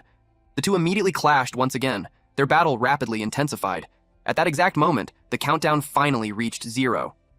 A portal suddenly shattered open. Then a grotesque blue creature manifested before them. Both Kuya and Teo instantly shifted their attention toward the monster and shouted at it to get out of their way. The two moved at explosive speed and tore straight through the creature together. A massive shockwave erupted throughout the surroundings. Only seconds after killing the Calamity, both of them immediately charged toward each other once more while unleashing fiery waves of energy. Shouting fiercely, they hurled their fists toward one another. However, a loud announcement suddenly echoed throughout the area. The emergency broadcast informed all nearby residents that the Calamity had already been successfully subjugated and that the restricted zone had officially been lifted. The announcement repeated itself again. Teo looked disappointed. He acknowledged that Kuya had managed to survive against him. Unexpectedly, Teo invited Kuya to come work under him instead. Kuya was completely caught off guard by the offer. However, he refused. He chose to place his trust in Inui instead. Teo simply replied that it did not matter either way. He only emphasized that he had already warned Kuya. Then he quietly walked away. Kuya reflected that in the end, he still had not learned the truth behind everything. He continued wondering what exactly was going on with Inui. From that day onward, number 4, Kozuki Teo, was no longer recognized as one of the numbers, and his whereabouts eventually became unknown. Inui received the news regarding Teo. Inui apologized and admitted that he had never imagined Teo would act that way. He blamed himself for failing to foresee what would happen. However, Kuya immediately told him that he did not need to apologize for any of it. Inui replied that mistakes made within their organization were still ultimately their responsibility. Then, as Teo's older brother, he apologized once again. Kuya froze in complete shock after hearing that the two of them were actually siblings. Inui casually asked whether he had never mentioned it before. Then he calmly confirmed that he and Teo were indeed brothers. Kuya pointed out that the information had never even been publicly revealed, not even to Inui's own fans. Inui replied that he personally had no issue making it public, but he believed Teo would have hated that. He admitted that he had never truly been able to understand his younger brother and bitterly referred to himself as a failure of an older brother. Then Inui asked whether Teo had said anything about him during the mission. Kuya remembered Teiyo talking about Inui's hidden dark nature and even inviting him to work under him instead. But in the end, Kuya simply answered that Teiyo had not really said anything.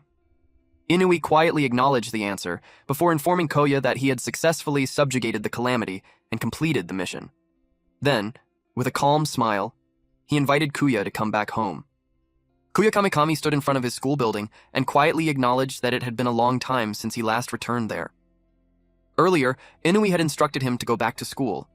Kuya hesitated and pointed out that it might be dangerous because calamities naturally gathered around him now.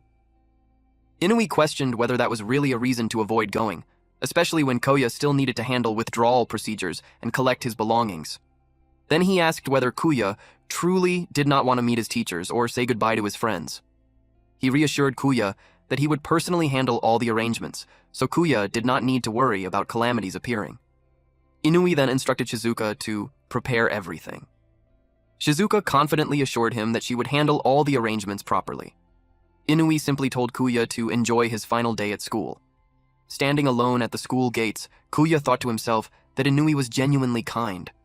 However, he personally did not have many good memories connected to school. Suddenly, someone shouted his name from behind him. Startled, Kuya turned around and saw teacher Okabe. Kuya immediately remembered how Okabe once called him a failure and a disgrace to the school, even ordering him to start over from the very beginning. The teacher looked like he was about to say something, but Kuya suddenly blurted out an apology for being absent without permission. Unexpectedly, the teacher burst into laughter and said that it was not a problem at all. He even added that Kuya had become the pride of the school. Kuya stood there completely dumbfounded. The other students soon noticed him as well and immediately recognized him as the numbers candidate. Excitedly, they shouted that he was the same numbers candidate they had seen on the news. They talked about how Kuya and Kozuki Teiyo had successfully wiped out a calamity together. Kuya had absolutely no idea what they were talking about. He quickly searched it online and confirmed that the news was actually real. A crowd instantly gathered around him and began asking endless questions about the numbers. Kuya answered that he had personally met Inui, which immediately made everyone even more excited. Then suddenly someone forcefully pushed through the crowd. A man glared at Kuya and demanded to know whether he was that Hachiko bastard. Kuya recognized him as one of Tanba's men and cautiously mentioned that he had heard Tanba was currently hospitalized. The man brushed it off and told Kuya not to talk about someone who was not even there. Then his attitude suddenly became friendly as he told Kuya that he was amazing now, so it did not feel right calling him Hachiko anymore. He quietly whispered that he was actually a huge fan of Mitsumi and asked Kuya if he could somehow get her autograph for him. Kuya replied that he would try since he had already met her before. The man became extremely excited after hearing that. Kuya felt completely overwhelmed by the sudden change in treatment. Later, he attended class and chatted casually with his classmates. Then he joined sports activities and surprisingly did well at them. He even ate lunch together with his friends. For the first time, it made him realize that school was actually fun. As Kuya reflected on everything, he realized that while he had never truly liked school itself, it had still been the only place where he ever felt like he belonged. And now, he could never return to that ordinary life again. Suddenly, a black vehicle screeched to a stop right in front of him. Kuya and the others stared in shock. Shizuka stepped out of the car and informed him that she had come to pick him up. She explained that Inui was currently waiting for him at the numbers headquarters because of an urgent matter. Kuya immediately recognized her as Inui's secretary. Then, in the blink of an eye, the car sped away. His classmates watched in complete awe while commenting on how cool everything looked. Back at the numbers headquarters, Inui warmly greeted Kuya and asked how school had gone.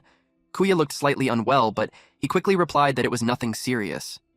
Then, he brought up how everyone suddenly doted on him now, something that would have been impossible before the Calamity incident. He admitted that the feeling was strangely complicated.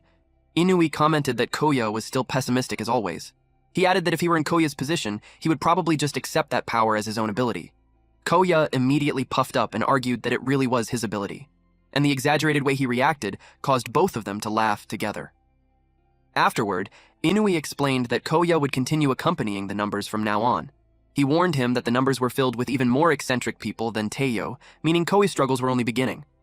Then Inui asked whether Kuya could truly keep up with all of them, to which Kuya confidently answered yes. Kuya then asked about the emergency situation. Inui glanced toward Shizuka and asked her to explain everything instead. Shizuka informed Kuya that they would first do a little studying before getting into the main topic. She explained that calamities originated from another world, and the stronger a calamity was, the longer it took to fully transfer into their world. After noticing Kaoya's reaction, she asked what the problem was. Kaoya casually replied that the drawing she used was cute. Shizuka immediately blushed and hurriedly told him to focus properly. She continued explaining that for advanced or higher level gate transfers, the remaining transfer time would appear as a visible countdown counter. The basic mechanism was simple. Once the number reached 0, a calamity would manifest. Moving on to the actual topic, Shizuka asked whether Kaoya had heard about the gate that appeared in Yokohama. Kaoya confirmed that he had seen it reported on the news. It was a mysterious gate where absolutely nothing had emerged. Shizuka explained that it had originally been classified as an advanced gate because of its transfer time, so the association stationed top-ranked individuals nearby in preparation for advanced-level calamities. However, even after the countdown reached 0, nothing appeared from the gate at all. Because of that, the association continued monitoring it closely. But only moments earlier, there had finally been movement inside the gate. Kuya immediately asked whether a calamity had emerged, but instead of a monster, what came out was black mist. Kuya reacted in complete shock. Shizuka explained that all communication systems and radio signals within the surrounding area had become completely disrupted. Because visibility inside the mist was nearly non-existent, nobody knew what was actually happening within the zone. Inui added that there were far too few similar cases for them to properly analyze the situation. As a precaution, they decided to dispatch the numbers in case a special grade calamity eventually appeared. That meant Kuya, alongside the numbers, would immediately head to the site in order to investigate the area and rescue the team members trapped inside. Their mission was to seal the gate itself. Kuya quietly wondered whether sealing a gate was even truly possible. It sounded like an incredibly difficult mission. However, the numbers possessed gate sealing specialists, and those individuals were already heading toward the site. Suddenly, someone burst into the room. A man stumbled inside while covered in blood and leaning heavily against a crutch.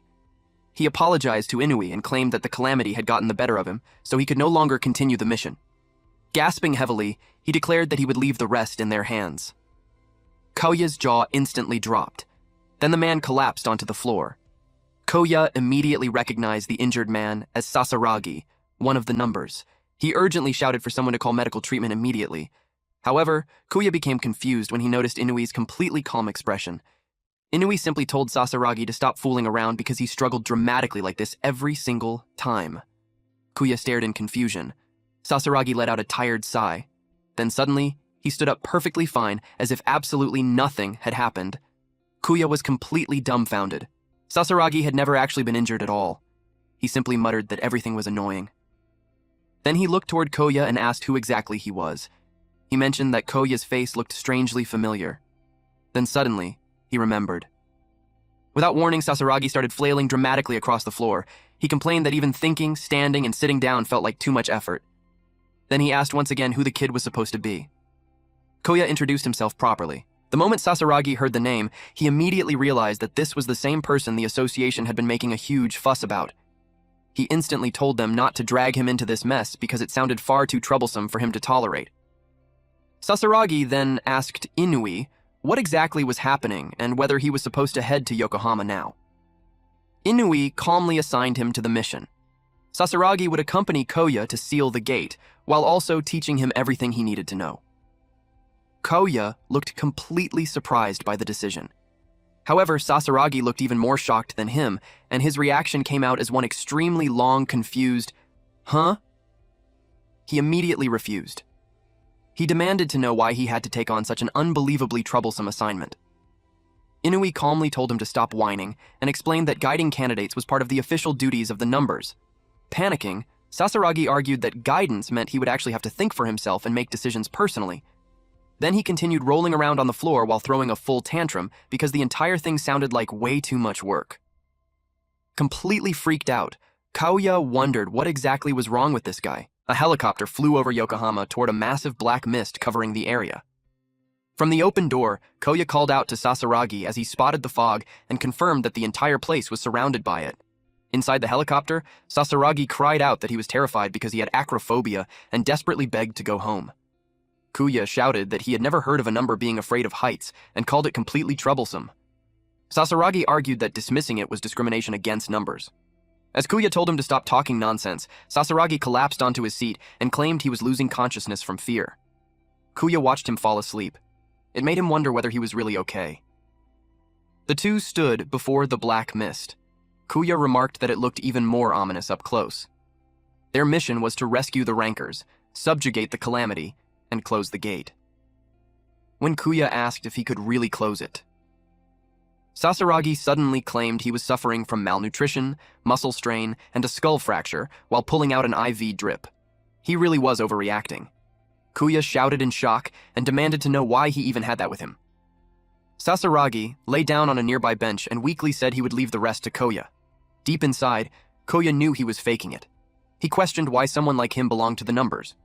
He then concluded that he had to handle the situation himself. Unlike previous calamities, this black mist was completely unknown. At first, he doubted himself. Then he resolved that he had to do it for the sake of Inui, who had acknowledged him. Determined, Kuya declared that he could do it before the mist suddenly swallowed him. Outside, Sasaragi rested comfortably on the bench with his IV drip and muttered that he was glad he slept. Shocked, Kuya suddenly found himself dragged deep into the fog. The inside was completely dark. He could barely see anything. He wondered if the advance team had also been dragged in like that. Suddenly, something tried to attack him. Kuya dodged immediately. He was surprised by what he saw next. There were countless monstrous hands. He wondered if the black mist itself was the Calamity. He activated his skill, Infinite Awakening. He dodged the attacks. He tried to punch it, but he realized he was not hitting anything. He figured it was because the creature was made of fog. His eyes widened in shock. A massive force slammed into him and blasted him backward. He raised his guard against the shockwave. But suddenly, a giant, dark hand grabbed his body and restrained him completely. More clawed hands surrounded him as he realized the Calamity could attack him freely while his own attacks could not connect. The Calamity overwhelmed him with relentless attacks. He gritted his teeth in frustration and remarked how unreasonable the situation was. He forced himself free and decided to retreat. He realized that it was foolish to fight head-on in the enemy's territory. He added that fighting without knowing the opponent's characteristics was beyond stupid. The black mist continued chasing after him. He resolved to wait and watch. Meanwhile, Sasaragi looked comfortable on the bench. He wondered if Kuya had already run away. However, he quickly realized that was not happening and that Kuya was clearly aiming for something. Hiding behind a wall, Kuya realized the Calamity was looking for him visually. He concluded that the main body controlling the hands was hidden somewhere inside the fog. Kuya forced himself to think carefully to find it. He remembered information about every number. Then he recalled a ranker from 4 years ago who fought a slime Calamity. That Calamity could dissolve into water, become invisible, and attack freely when cornered. However, the ranker still found a way to defeat it. Kuya remembered how brilliant and messy that battle had been. He was so excited and trembling back then when he learned about it. Kuya realized the same method might work here, although it carried serious risks. Suddenly, a black mist loomed directly overhead. Looking up, Kuya saw the missing rankers suspended in the air beneath a strange purple aura. At first, he feared they were dead. But on closer look, he realized they were still alive. He knew he could save them if he acted fast. He released a burst of energy and shouted for the Calamity to reveal itself. A glowing red eye stared at him from the darkness. Kuya tried to sense where it was watching him from. Kuya immediately charged forward. A massive blast of purple energy suddenly rained down on him. His eyes widened in shock as he witnessed how huge the Calamity reality was. He defended himself while enduring the relentless attacks, though he got scratched all over his body. Then he remembered a detail. The ranker from before had fled to a palace while taking enemy attacks. That place was surrounded on 3 sides by reefs. He went to a dead-end alley. Back then, the ranker lost his escape route, making him desperate. Finally, a goblin appeared. The alleyway was empty when it showed up, so it got confused. Kuya realized that the series of actions of the ranker became his strategy to lure out the invisible Calamity. He showed himself and attacked the Calamity. This was possible not only because of Mugen's power, but all his efforts over the years which he thought were pointless. But not, it bore fruit. Meanwhile, Sasaragi was still relaxing on the bench. But then, he opened his eyes when he felt something was wrong.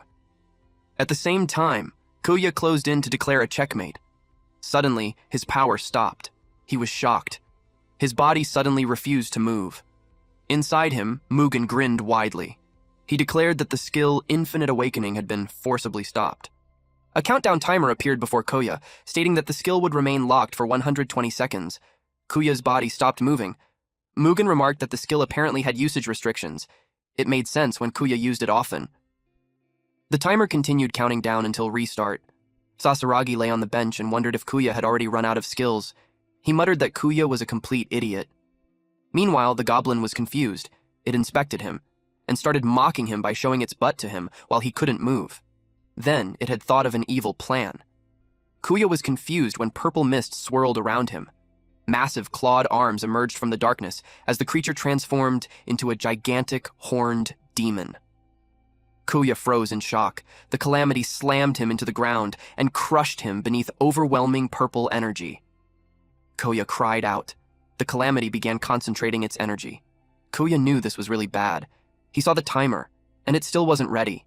He desperately wished it would go faster. Suddenly, Sasaragi rushed toward him while calling him brat.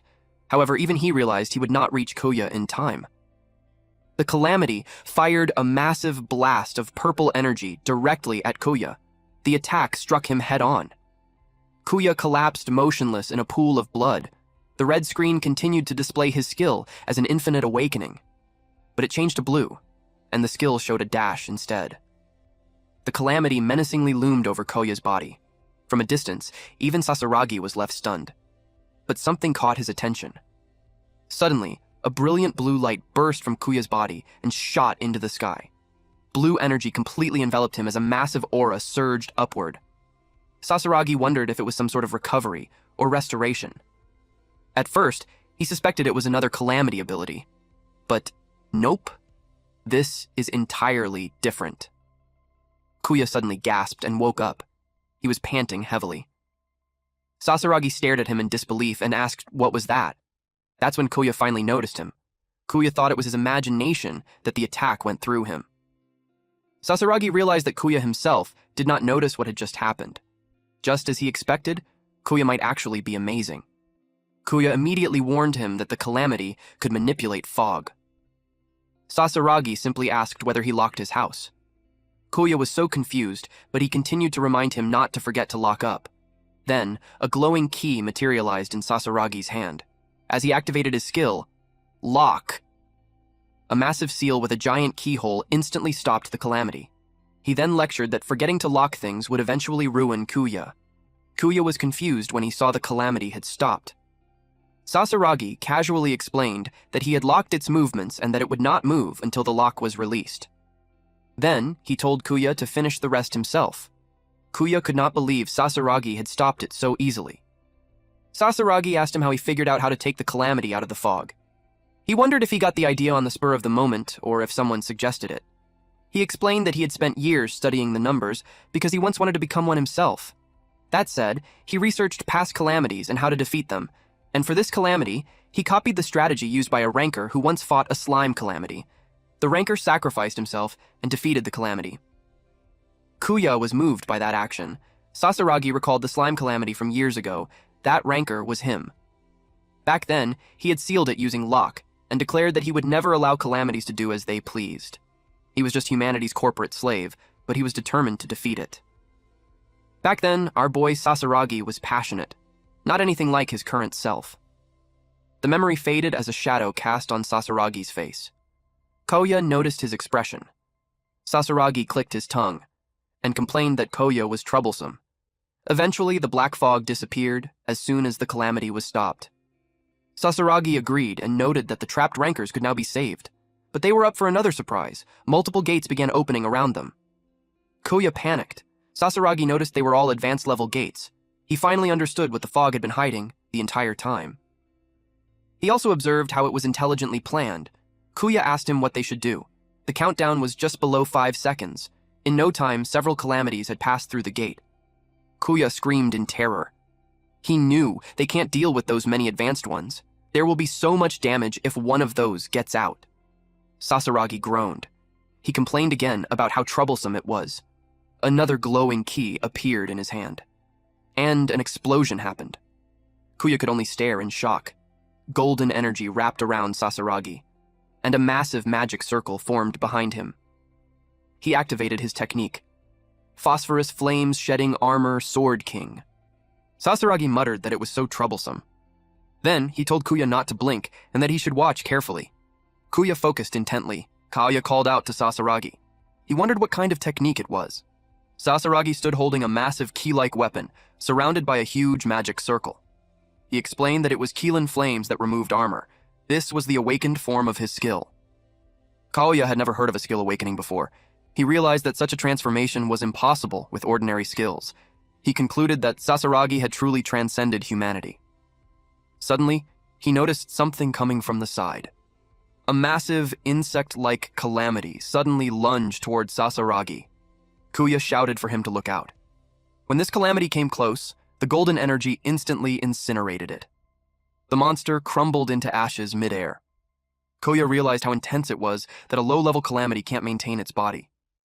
It reminded him of the time when he faced Mugen. Mugen had watched and estimated Sasaragi to be at level 5. Then, he immediately corrected himself and realized that Sasaragi was closer to a level 10 calamity. Mugen observed that Sasaragi's combat power had risen drastically. Sasaragi observed, as a horde of calamities suddenly appeared before him. Kuya got worried for Sasaragi since there were so many. Then, Sasaragi activated Royal Key Lock. Massive glowing keyholes appeared over the calamities and sealed their movements. After that, Sasaragi unleashed another technique called bumping, which made a massive explosion tore through the battlefield. Kuya was left stunned. Sasaragi looked cool standing there as the explosions happened. He turned his gaze to Kuya. Kuya realized it was a perfect and complete elimination. Even advanced calamities were powerless before Sasaragi. He realized the true power of Sasaragi, who belonged in the numbers. Suddenly, Sasaragi groaned and expressed that he's exhausted. He laid on the ground as he complained that he did not want to do anything and wanted a helicopter to take him home so he could sleep. Kuya told him not to sleep on the ground since he's an adult. Then, Kuya excitedly bombarded him with questions about the technique and the idea of stripping armor from skills. He had never seen or heard of anything like it before. He wondered if he could use it too. Sasaragi bluntly told him there was no chance. He warned Kuya not to underestimate the numbers. Kuya was taken aback. It was not something Kuya should know yet. Kuya was confused. He dismissed the topic. Then, he suddenly screamed dramatically and claimed his muscle strain, appendicitis, and hemorrhoids had all flared up at once. Kuya deadpanned that Sasaragi barely moved during the fight. He sighed at the man's terrible acting. Sasaragi simply lay there as he internally wondered if it was okay to show Kuya the advanced technique. Just a little flashback. In his previous conversation with Inui, he expressed his refusal. He questioned whether Inui truly intended to drag Kuya into their world. Inui replied that Kuya probably wanted to be part of it. Sasaragi argued that Kuya would not want it if he knew everything. Amused, Inui pointed out how rare it was for someone as lazy as Sasaragi to be so persistent. Given that Sasaragi was reluctant, he offered him a deal. If Sasaragi agreed to do it, he could take an entire week off. Sasaragi glared at him for playing dirty. Inui suggested that his daughter will be happy. He had information of her in his phone, so he knew that they had been living apart. He told Sasaragi that this is for humanity's future. With a heavy sigh, Sasaragi reluctantly agreed. Back in the present, Sasaragi lazily told Kuya that even if he learned the truth now, it would still take him another 10 years to understand it. He advised Kuya to give up. Instead, Kuya declared that he would work as hard as possible. Sasaragi called him stupid and warned him not to overdo it. Kuya promised to work hard as he had to become stronger. He admitted that becoming strong still felt impossible for someone like him, and yet now he could fight the calamity when he was just a useless hachiko who never awakened any skills. Sasaragi observed him, and pointed out that Kuya did possess skills. Kuya was left confused. While they were conversing, several black crows gathered nearby. They were positioned above those two, and watched them intensely. Elsewhere, Kurusu called out to Inui, and reported that everything had gone according to his plan. Inui confirmed that Kuya truly possessed skills. He still doesn't know what. Kurusu noted that Inui seemed unusually happy. However, he expressed that showing Kuya an advanced skill was still too early. when the numbers even hid it from the government, let alone the public. He warned that if their plan ever became public, the balance of the world would collapse like opening Pandora's box. Inui chuckled and agreed that they must never become Prometheus, the one who gave fire to humanity, but he pointed out that a human capable of absorbing calamities had finally appeared once again, which meant that the time froze since that day, had finally begun moving forward. He claimed that because of Kuya, they could finally move forward at the Numbers Association. Sasaragi groaned loudly while complaining about why he needed to go too. Kuya pointed out that it was a given that they had to report how the mission went. He yelled at him to stop complaining when he's laying in a cart as Koya pushed him through the hallway. Sasaragi expressed that he couldn't do anything after his menacing armor release left his entire body out of commission and sore. Koya doubted if he was telling the truth. Sasaragi grumbled that Inui should have been the one coming to thank him. He complained about that bastard, but Kuya told him it's enough since they're already at Inui's room. The door opened to reveal Kei Kusanagi. Kuya froze in shock as Kei stared at him coldly. Sasaragi casually asked if Kei's suspension had ended already. As Kei walked past Kuya, he declared that he had not lost. Sasaragi commented that he's a real handful. He warned Kuya to be careful since the kid had taken a liking to him. Kuya realized he's right since the guy attacked him out of nowhere. Kuya hated him. A voice from inside then invited them to enter.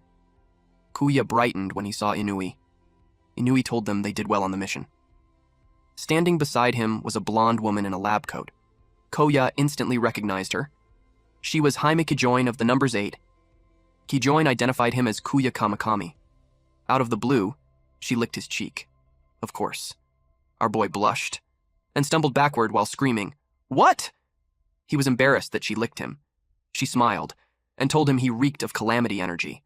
Inui asked her to examine Koya's skill. Koya realized she was analyzing him. Kijoin ordered Koya to show his status screen.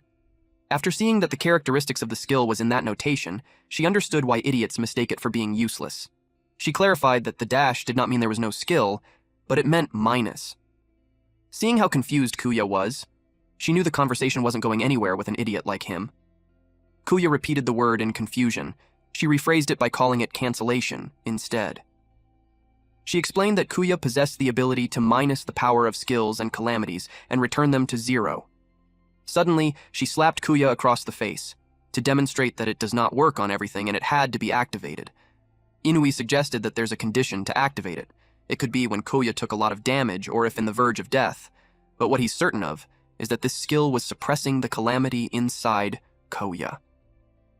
Koya couldn't believe it. He remembered being bullied in the past for not having any skill. He was treated like an errand boy and was even nicknamed Hachiko. And now, he learned that he has skill all along. This made him emotional. He cried. But the moment was interrupted when Kijoin told them she disliked speculation and suggested dissecting him immediately to investigate further. Kuya reacted in horror at the mention of dissecting. Suddenly, a human leg emerged from Haim's mouth. They watched as more parts of the body came out. When she was done, she wiped her mouth and expressed that she created a perfect one. It was a clone of Kuya. Kuya couldn't fathom that he came out of her mouth. He panicked as he couldn't understand the situation. Plus, the clone was naked, so he felt embarrassed. Kijoin realized that Inui didn't tell the boy. She revealed that her skill was called duplication. By using her tongue, she could read a living being's information and create a perfect replica.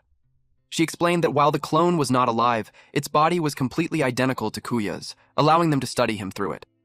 Sasaragi remarked that her skill was disgusting. Kijoin teased him by saying that his dissection brings back a lot of fond memories. She suggested doing it again. Sasaragi turned pale. He begged her not to make him remember as it was torturous watching his own body get cut to pieces. He warned Kuya that it was not fun to watch. Kijoin announced that she would begin dissecting Kuya at once. Unexpectedly, the clone suddenly grabbed her by the throat. Everyone froze in shock. The clone warned her not to touch it so casually. Kuya saw Mugen in it. Kijoin glared at it. Using a scalpel, she took the clone's arm and remarked that the doll was surprisingly lively. Amused, she commented that things had finally become exciting. Kuya felt bad for his arm. She dragged the naked clone out of the room by its hair, casually stating that she would report back after learning more. Kuya bitterly watched. Inui explained that she was normally far too important to personally examine an ordinary rancor. He stated that this proved how much he expected from Kuya. Then he declared that Kuya was the one who would end the war against the Calamities, and that he believed Kuya was humanity's hope. Kuya remembered Inui calling him that before. Inui then went on to explain that humanity awakened because calamities appeared in the world. He stated that humans and calamities were two sides of the same coin. Because Kuya possessed both, he had the potential to transcend them entirely. However, Inui warned that Kuya's power remained incomplete and unrefined. He explained that this was why he had Sasaragi show him the armor release technique earlier.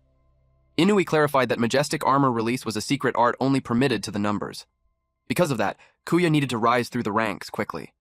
He stated that ranks were determined through levels, skill proficiency, and mission record. After defeating 2 high-class calamities, Kuya had already risen from unranked to low rank. However, the road ahead was long and steep. Kuya had no choice but to continue training and climbing higher. Suddenly, the entire room shook violently. An overwhelming pressure filled the area. Kuya immediately broke into a cold sweat as he felt an aura far beyond anything he had ever experienced. He wondered if it was Mugen's. Inui wondered if the special grade calamity from 6 years ago had returned. Kuya realized he was talking about Mugen. Inui explained that the public believed he defeated the calamity back then, but in truth it vanished before the subjugation ended. He admitted that he never learned whether it returned to its world or simply hid somewhere else. Hearing this, Kuya nervously prepared to confess that Mugen was actually inside him. But before he could speak, Inui coldly stated that the creature destroyed the world and took away the person he loved. He swore he would kill it the next time they met. Kuya froze in shock from the killing intent. Mugen chuckled and told him that he doesn't mind if he snitches. He challenged Kuya to do it. Suddenly, a messenger burst into the room and reported that a special grade gate had appeared. The detected pressure was unlike anything they had ever encountered before. They believed it to be a new special calamity. The counter showed approximately 1 year before the calamity came out. Inui realized that it was a new one, and it will be there in a year. Sasaragi sighed and complained that this was becoming another massive pain in the ass. Inui expected Kuya to hear all of that. He stated that humanity only had 1 year left before disaster arrived. He expects Kuya to know what to do. Kuya was determined. He declared that he would become one of the numbers. 1 year passed in Tokyo, and only 1 week remained before the special grade gate opened. People went through their daily lives. One man remembered when the special grade calamity from 6 years ago had turned everything into a wasteland. He feared Tokyo would suffer the same fate if they failed to escape in time. Suddenly, there was a calamity warning. Then, a dark purple gate opened directly in the middle of the street. A massive serpent-like calamity emerged with a deafening screech. The crowd panicked and begged for help. Suddenly, bright orange energy descended from above. A powerful strike slammed into the calamity and crushed it instantly. The calamity was completely destroyed. The man thanked him and cautiously asked for his name. Kuya smiled casually and replied that he was nobody important. He was glad that they're safe. Suddenly, Sasaragi shouted at him not to leave them behind and complained about who would pull his cart. Kuya immediately snapped at him for constantly making other people drag him around. Sasaragi told him they should hurry to the Numbers Association since Inui was waiting for them. Kuya replied yes. It had already been 1 year since he last saw Inui. At Inui's office, Shizuka apologized and informed Kuya that Inui was not there. Surprised, Kuya explained that Inui himself had summoned him. She clarified that Inui was waiting somewhere else and asked him to follow her. As they walked downstairs, Shizuka thanked Kuya for his hard work during the past year. She mentioned hearing that he fought calamities in America alongside Sasaragi. Kuya explained that America lacked an organization like the Numbers. So many awakened individuals worked independently as bounty hunters. He admitted that dealing with both eccentric heroes and calamities made it the hardest year of his life. Shizuka noticed that his hair had grown much longer. Embarrassed, Kuya admitted he simply never had time to cut it. She observed that both his appearance and physique had changed so much that he barely looked like the same person from a year ago. Massive doors opened. It was an underground training facility. She explained that the Numbers and their candidates used it for training. Kuya noticed someone. It was Inui, and he excitedly announced that he had finally returned after a year of training. Inui noted that Kuya was now rank 12, a level close to the Numbers themselves. However, he stated that it was now a matter of whether he had the strength to back it up. Suddenly, he suggested a match. He wanted to see if Koya could land a hit on him. He encouraged our MC to use his full power. Inui was holding the Judgment Sword, the weapon used to destroy calamities. Koya was aware that one hit would not let him get away unscathed. He realized Inui was completely serious. Instead of being scared, Koya felt excited, because it meant Inui truly acknowledged him. He inhaled deeply and shouted that he was grateful. At that same moment, our boy's hair changed color again to bright red. He was just like a Super Saiyan. He rushed forward at incredible speed and vanished from sight. Inui focused. He sensed Koya's punch and evaded it. Koya's fist was wrapped in energy. Inui witnessed the power of Calamity. Koya continuously tried to lunge him, but he evaded it all. Inui pointed out that Kuya had infinite awakening from the Calamity's power and minus for cancellation. He was curious on how he would use those opposing powers. He was excited to see Kuya's strength. Kuya activated minus. His hair turned back to normal again. Then, bright blue energy crackled around him. Kuya launched himself forward and collided head-on with Inui's golden energy. Inui was surprised. Kuya looked serious. He lunged at him mid-air.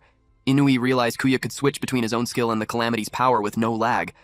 He also noticed that Kuya had gained perfect control over the Calamity's destructive energy and could concentrate it in one point. Inui admitted that even he could not take the attack head-on unharmed. Kuya extended his hand and activated minus. That power was a bluff. Kuya was about to punch him instead, but he was surprised. The sword was gone. Then countless glowing blades flowed above him. Inui smirked and asked how he planned to handle that. Kuya's brows furrowed. Energy gathered around his legs. Using explosive force, he launched himself through the air and avoided the barrage while counterattacking at the same time. Suddenly, a blade pierced into his body. Inui appeared behind him and pointed out that his back had been completely open. Kuya apologized, because he intentionally left it open. Then, Kuya unleashed a powerful kick directly into Inui. The impact sent Inui crashing backward. Kuya became confident, but he saw Inui was still standing. He had his shield up. Then he told Koya that the shield didn't make it in time, and he was scratched on the hand. He praised him for that strike. Kuya's eyes widened, and he rejoiced that he managed to do it. Inui observed that Kuya had not only mastered his own skill, but had also made the Calamity's power completely his own. Kuya explained that during training, the Calamity inside him eventually stopped trying to take over. Its power had begun to feel like a natural part of his body. He admitted he did not know whether it had simply given up. Inui remembered Kajoin's report. He came to her lab and saw the replica of the boy. She told him he could have it if he wanted to, but he refused. He asked what she learned, and she told him that the thing was no longer human. It was a calamity. Back in the present, Koya nervously asked if something was wrong. Inui replied that it was nothing. He thought to himself that he was worrying over nothing. Inui expressed that he was curious about what the calamity inside him looked like, but our MC remembered the killing intent that Inui released when he was talking about Mugen. Naturally, because of that, Kuya could never reveal the truth. Changing the subject, Inui reminded Kuya that the special grade gate would open in 1 week. He also pointed out that Kuya's mission was still incomplete. Kuya knew that it was because he still needed to become one of the numbers. Inui explained that he would now teach both candidates the secret art known as refined armor release, which was required to join the numbers. As Inui walked away, Koya suddenly paused at the mention of both. Then Kei Kusanagi appeared behind him and asked if Kuya was the other candidate. Kuya jumped back in surprise. Inui introduced Kei as rank 11 and Kuya as rank 12. He explained that the numbers only had 10 members.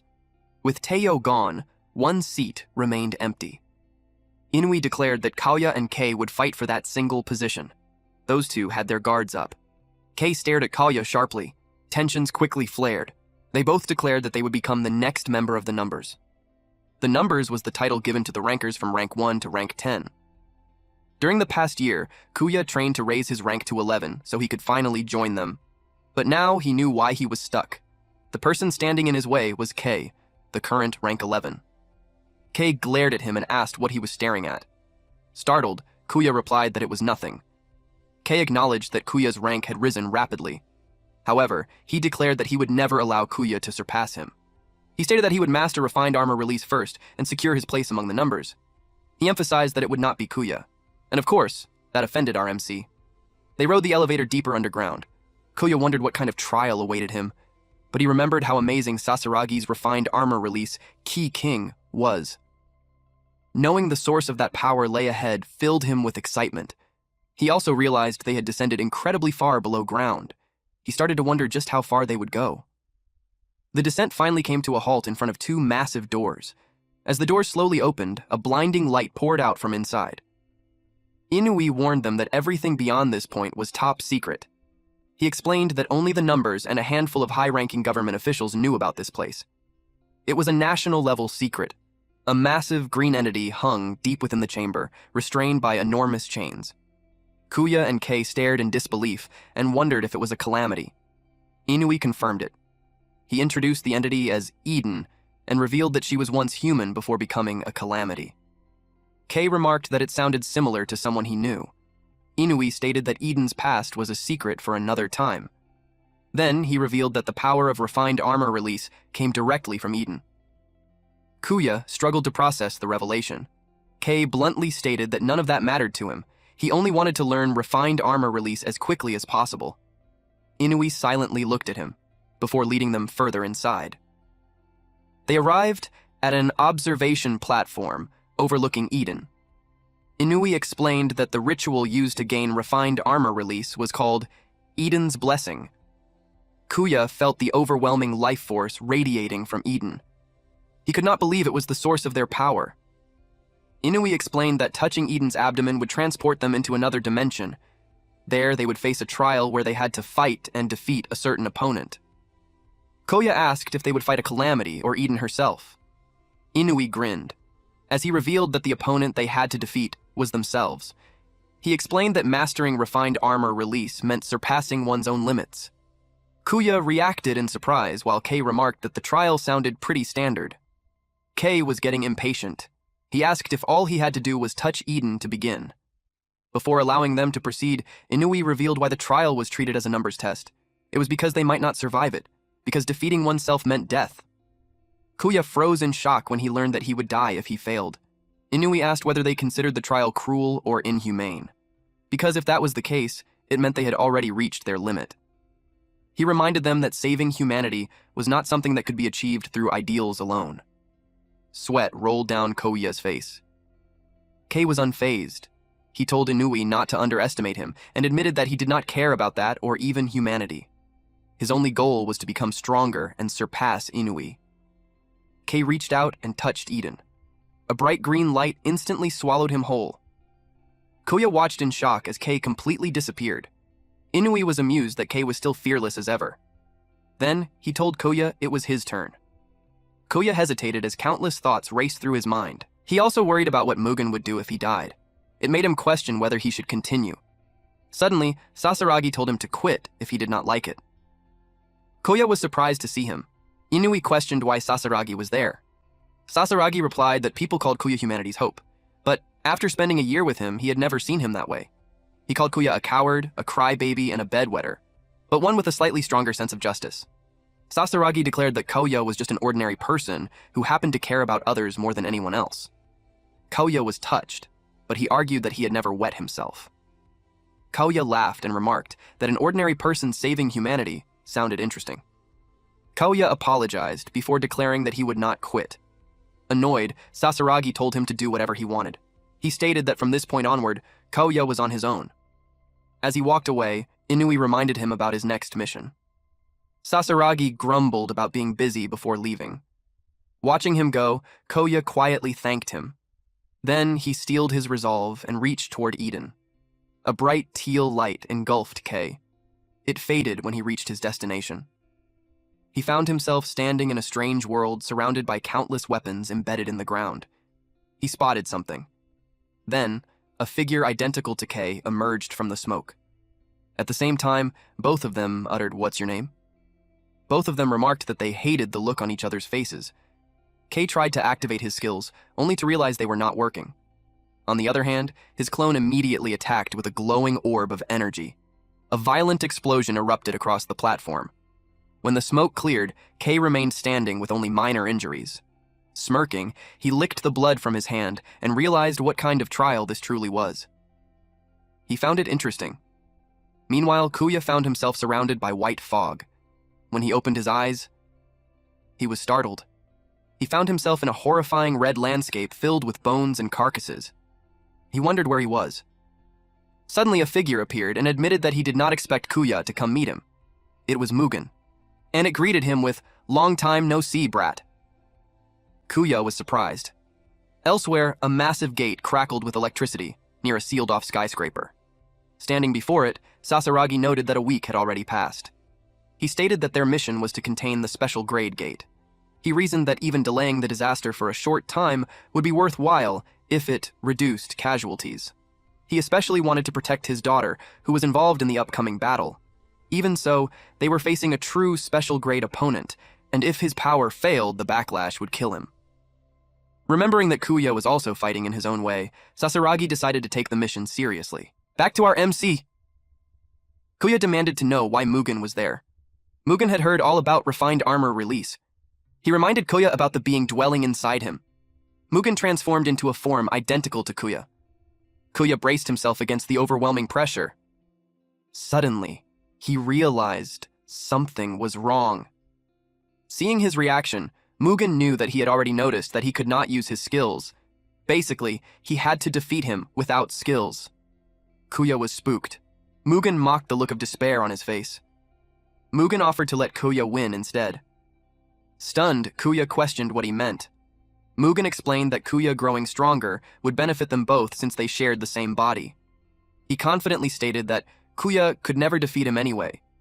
He chuckled darkly and claimed that he could see right through Kuya's feelings. Kuya suddenly rushed forward and attacked him. Mugen was confused. Kuya told him not to be so nosy. He vowed to make him grovel and lick the ground. He challenged him to come at him with everything he had. Mugen remarked that he was trying to do something nice for once, but Kuya's reaction made him furious. He decided to kill him instead. Meanwhile, Inui enjoyed a cup of tea. He asked Shizuka if about an hour had passed since the others entered the trial. She answered with the exact time, and Inui remarked that time had flown by because of her tea. Shizuka politely accepted the compliment. Expecting the wait to take longer, Inui relaxed and continued drinking. But then he heard a noise. Kei stood behind him. He was surprised that it was already over. Kei replied yes. Inui commented that defeating a full specification copy of himself without skills must have been difficult even for Kei. Kei dismissed it, claiming the injuries were nothing serious and that it was not hard at all. He explained that he quickly understood the conditions of the trial, though he believed Kuya would struggle much more. Then, he asked if passing the trial first officially made him one of the numbers. Inui clarified that Kei was never truly competing. He explained that if Kuya failed to survive, Kei would then take a position among the numbers. Kei frowned and asked what would happen if Kuya also succeeded. That question made Inui serious. But then, Inui replied that they would deal with it when the time came. Looking toward Eden, Inui wondered how Kuya was doing. Inside the trial, Kuya charged at Mugen with everything he had despite losing access to his skills. Mugen overpowered him, but Kuya kept charging forward and declared that he would win. Kuya watched him carefully as he concentrated his power. Kuya was surprised that he could offset his blows when Minus should have been able to cancel the powers of calamities. He could not believe Mugen had already learned to use it that well in such a short time. A shadow fell over Kuya. Mugen's arm transformed into a gigantic demonic arm. Mugen slammed the massive attack down and caused a devastating explosion. Then he looked down at Kuya and told him not to give up yet. Kuya lay on the ground split in half while blood spread beneath him. Mugen told him not to die yet. Since Kuya had provoked him, Mugen told him that he should entertain him more. Kuya activated Minus. Blue energy covered Kuya's body as it reconnected and healed him. Kuya gasped as he returned to one piece. Instantly, Mugen attacked him, forcing him to leap back and evade. Mugen used Minus, causing Kuya's wounds to reopen. Then Mugen did it again. Kuya groaned in pain. Mugen remarked how convenient the ability was. He mocked Kuya for being unable to properly use such powerful abilities despite possessing both Minus and Mugen's power. Kuya realized that the skill could be used that way. He thought he had mastered it through training, but Mugen's use of Minus was on a completely different level. Mugen wanted to play with the power even more to see what else it could do. Koya told him to stop. He did not want the skill to be used for fun, because it was a power meant to protect people. To Mugen, that made no sense. He told Koya that his view was too narrow and that he kept forcing his own way of thinking onto others, which was not Mugen's style. It was also why Mugen saw it as a powerful offensive technique. He told Koya to stay there and watch. He would demonstrate his power, and his use of minus. The strongest calamity in the world is now trying to merge its power in our boy's skill. Koya was shocked. He saw Mugen erase his own attack. He became curious about what would happen next. Mugen questioned where the erased power went. He gathered the energy into a massive sphere of power. Koya watched intensely. Mugen then explained that according to the laws of the world, nothing could truly return to nothingness. He knew Koya would understand if he learned more about it. He demonstrated another use of the power. The sphere grew bigger, and Koya was blasted away. Mugen remarked that Koya lacked imagination. At that moment, our MC had a flashback. Sasaragi once told Koya that his lack of imagination was holding him back, and that if he improved it, he would transform. In the middle of the chaos, Koya felt something inside him awaken. Refusing to die, he reached out. He was determined not to give up. Suddenly, Eden appeared, and told him that the word that described him was indomitable. He was granted the power of a true awakening. Koya could now use refined armor release. Power surged through him. Mugen was shocked at what he was seeing. Then our MC unleashed Kagen Joju, Flower Illusion Purification. Koya could not believe that he had really received the blessing of Eden. This right here is his release armor. A few seconds after that, Kuya's body began to fade away. Mugen was displeased. The kid really passed the test. But eventually he decided it was fine, because the fatter the kid got, the more he would gain. Then he turned his attention to Eden and admitted that he did not expect to meet her there. And now I'm wondering what's the connection of Mugen to other calamities like Eden. A green aura brought Kuya back to the training facility. He slowly opened his eyes and saw Inui and Kei waiting for him. They watched him. Excited, Kuya declared that he had finally mastered refined armor release. Inui patted his head. He smiled and congratulated him. He also acknowledged all of his hard work. Irritated, Kei complained that he had not received a single word of praise. He accused Inui of having a favorite, and complained that it was not fair since he had maintained rank 11 and should be praised more. More than that, Inui had assigned Sasaragi as Kuya's master and paid too much attention to Koya. Kuya was caught off guard by how furious Kei was. He realized that Kei was jealous, and that Kei wanted to be recognized by Inui too. He started to see Kei as someone just like him. Koya offered his hand and suggested that they keep working hard together. Kei was annoyed. Kei asked Inui what they should do next, now that both of them had mastered refined armor release. It was exactly what Kuya wanted. Suddenly, a heavy pressure spread through the air. Inui immediately realized that Sasaragi had activated his refined armor release. He knew that Sasaragi was currently on a mission at a special grade gate, and a special grade calamity had appeared. It made him wonder if something had happened at the gate that required refined armor release. Kei said there was no point wasting time thinking about it. Kuya urged Inui to head there immediately. It made Inui smile to see how reliable they were. Inui was just about to call Shizuka, but before he could say anything, she informed him that the preparations were complete. Then a massive purple door appeared before them. Inui explained that Shizuka's skill, Guiding Door, allowed them to travel anywhere by imagining the destination. Kuya stared at the portal in amazement. He told them they were moving out to the special grade gate. Koya thought about Sasaragi as he passed through the door. The door had appeared at the location. A shocking scene awaited them. The ground was painted red, with the blood of the corpses lying everywhere. Inui recognized that they were the rankers who had accompanied Sasaragi. He commented that it was horrifying. Kei observed that the gate and timer remained unchanged. Inui examined the bloodstains and concluded that the calamity was special grade and powerful enough to force Sasaragi to use refined armor release. Inui wondered what could have happened there. Kei looked around and noticed that Kuya was missing. He thought Kuya was being slow and felt annoyed that he was not there yet. But Inui confirmed that they had gone through the door at the same time. He wondered if Kuya had imagined a different place and ended up somewhere else. Meanwhile, Kuya was thinking about arriving at Sasaragi's side. Inui realized something as he looked at the door. Kuya had teleported directly to Sasaragi's location. He was overwhelmed by what he saw. A massive calamity floated high above the battlefield, releasing an overwhelming presence. While Sasaragi struggled to keep it locked down, Kuya noticed something. The calamity's body looked strange. It seemed incomplete because its lower half was nothing but bones. It looked ominous. Its appearance was as if all the horrors of the world had taken physical form. Kuya's body instinctively rejected the sight before him. He was terrified. But he reminded himself that there was no time to be afraid while Sasaragi was still fighting. He had to help. He announced his presence to Sasaragi. Unexpectedly, glowing chains suddenly bound him in place. He recognized Sasaragi's lock technique. Sasaragi ordered him not to come any closer.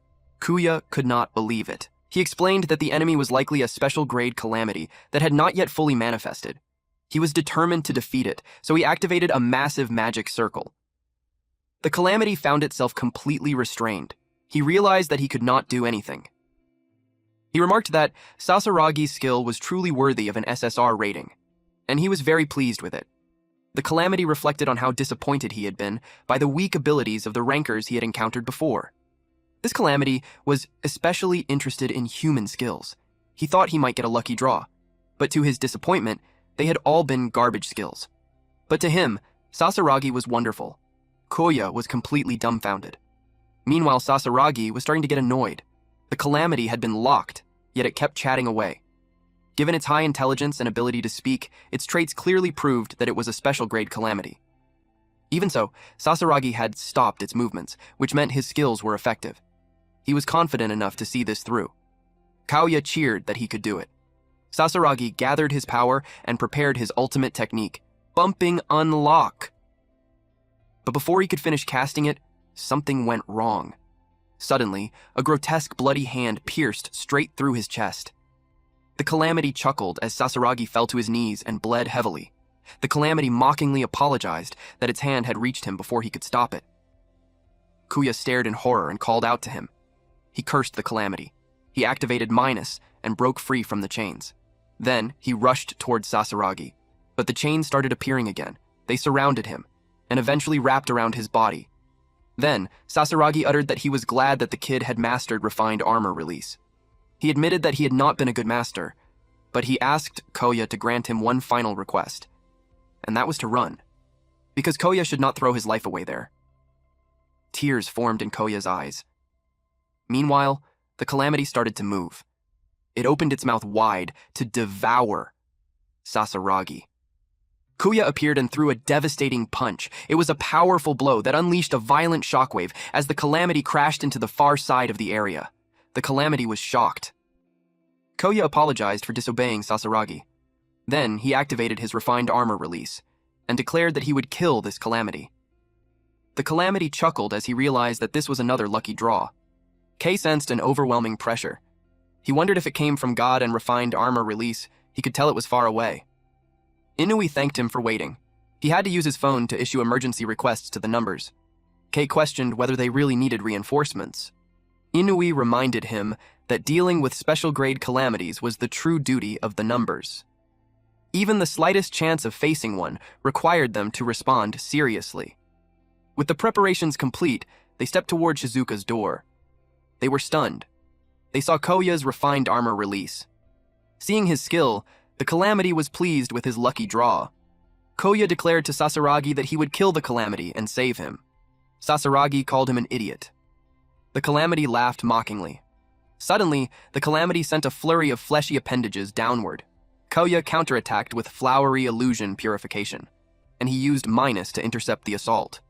The calamity could not understand what had just happened.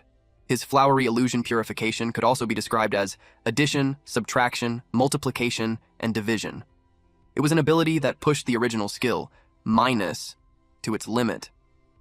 Even though he had only just acquired it, he felt as if it had always been a part of him. Again, he used flowery illusion purification, plus, and after canceling out the calamity's attack, he added an attack of his own. The calamity noticed that Kuya was using his skills against him. He grew furious. He shouted that unauthorized use was unforgivable. His appendages clashed against Kuya's own version of the same attack. He could not believe he was losing against his own skills. Kuya was serious. He used flowery illusion purification again. And this time, it was the times version. His appendages multiplied into billions. The Calamity was overwhelmed. He complained that Kuya had a terrible personality. He stated that even if Kuya tried to capture him, it would not be that easy. The Calamity's severed hand charged from behind. Sasaragi shouted a warning. Kuya did not move. He muttered that there was no such thing as a cowardly move when lives were at stake. This was a battle for survival, and it was 2 against 1. So Kuya used flowery illusion purification, divide. He stopped the detached hand before it could strike. The Calamity stared in shock. 100 clones of Kuya appeared. Inui and Kei were stunned. Even Sasaragi was surprised. The Calamity panicked and called the display a cowardly act.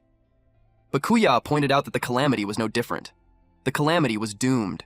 His screams echoed throughout the forest.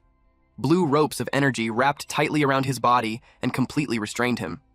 Sasaragi was overwhelmed, since even his lockdown skill could barely stop the Calamity. He realized that Kuya's interpretation of his abilities had expanded far beyond what he expected. He felt like he had lost his place as Kuya's master. Crimson energy gathered in Kuya's hand. Kuya told the Calamity to hurry up and die. The bound creature scoffed in amusement. He realized that the immense power Kuya wielded was not truly his own. It sensed another Calamity existing inside him. At that moment, Inui stepped forward and praised Kuya for controlling such tremendous power. He offered to help finish off the Calamity together, but Kuya politely refused and declared that he would kill it himself. Desperate, the Calamity begged the being inside Kuya to listen. He urged the Calamity inside Kuya to stop the attack, or else he would be killed. And if he died there, the Calamity's ultimate goal would be delayed. Then, a massive blast of Kuya's energy erupted. The Calamity barely survived. His body was split in half. Kuya demanded to know what he meant by the Calamity's goal. He warned the creature to speak quickly if it wanted a painless death. The Calamity chuckled. He desperately begged for mercy while inwardly urging them to hurry. Suddenly, a massive gate appeared. Some flesh fell from it. Apparently, they were hands. The Calamity called the hands toward himself. He was glad they had arrived. He declared that carelessness was an enemy. Lots of hands were coming towards our MC's way. Inui wondered where those hands had come from, until they wrapped around his limbs. But unlike the first attack, Kuya was definitely tied this time. The Calamity declared that luck was on his side. Kuya sensed something approaching. Inui grew worried for Kuya as a horde of detached Calamity hands descended toward him. By that point, Sasaragi was already weak. At the same time, someone drew a sword and slashed through the hands.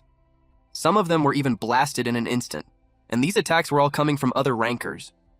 Apparently, other numbers had arrived. There were 3 of them. They asked Inui if that was a special grade Calamity. Inui was pleased that they had come. Among them was Ukibori Manabu. He complained about leaving cram school only to arrive after the battle was nearly over. And Kiritsu Tsuyoshi. He warned him not to lower his guard and reminded him that anything could happen in battle. Ukibori grumbled about being lectured by someone ranked below him. Nearby, Long Wanren muttered, "Gold sphere." Kiritsu asked Ukibori what Wanren had said.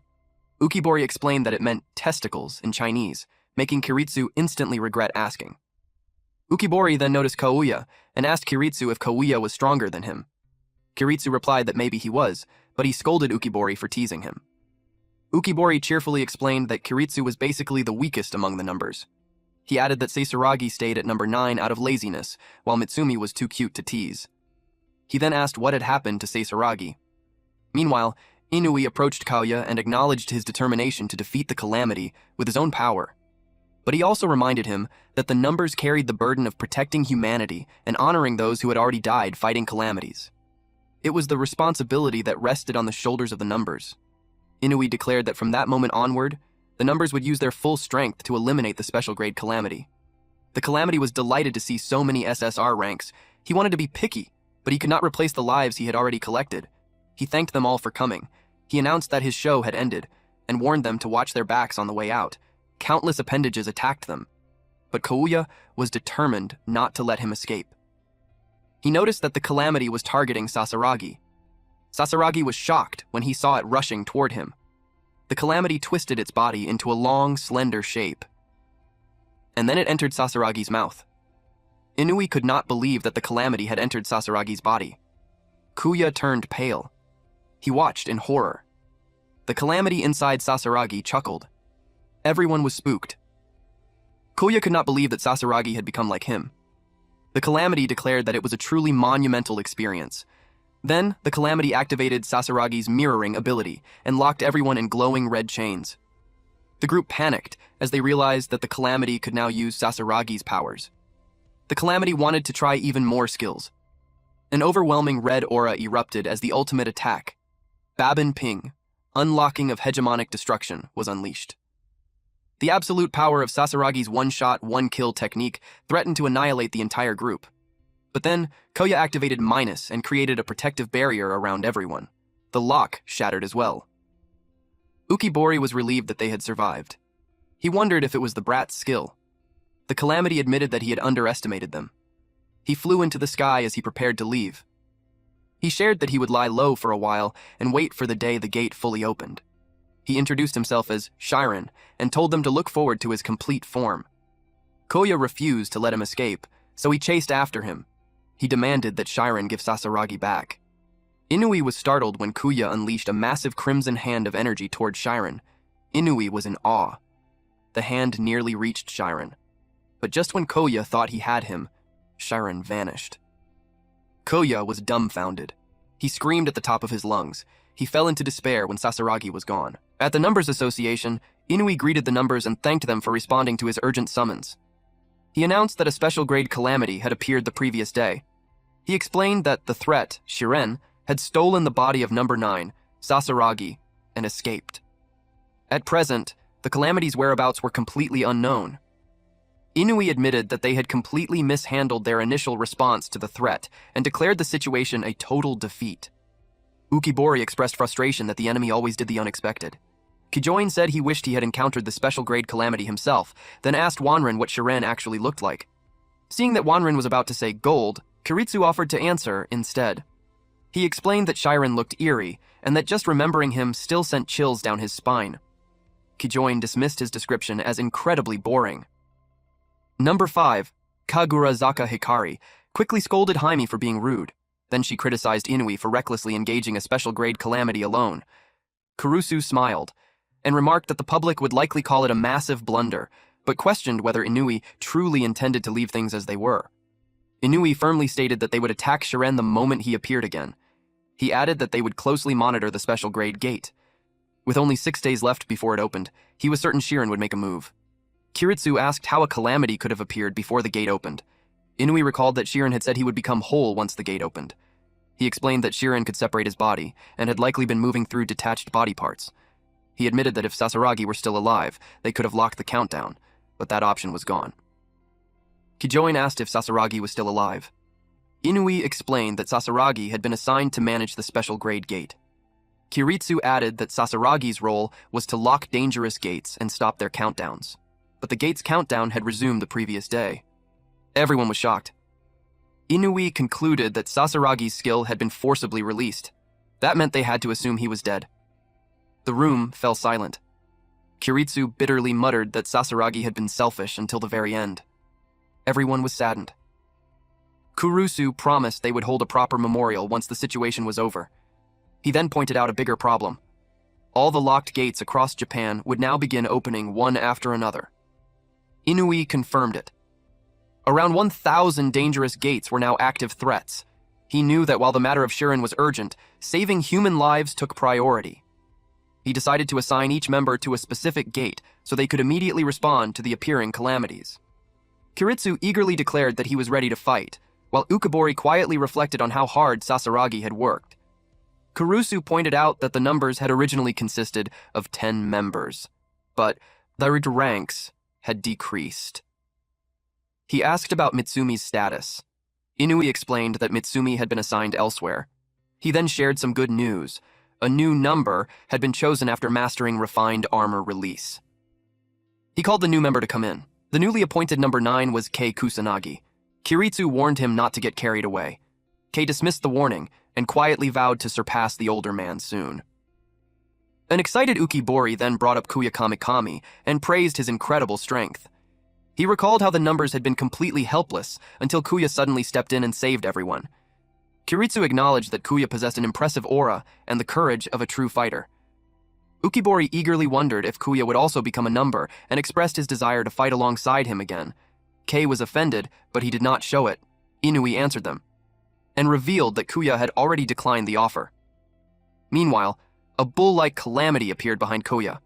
He raised his fist and prepared to strike. With a single punch, the Calamity's remains scattered everywhere. Mitsumi simply watched him. She counted that it was the sixth one.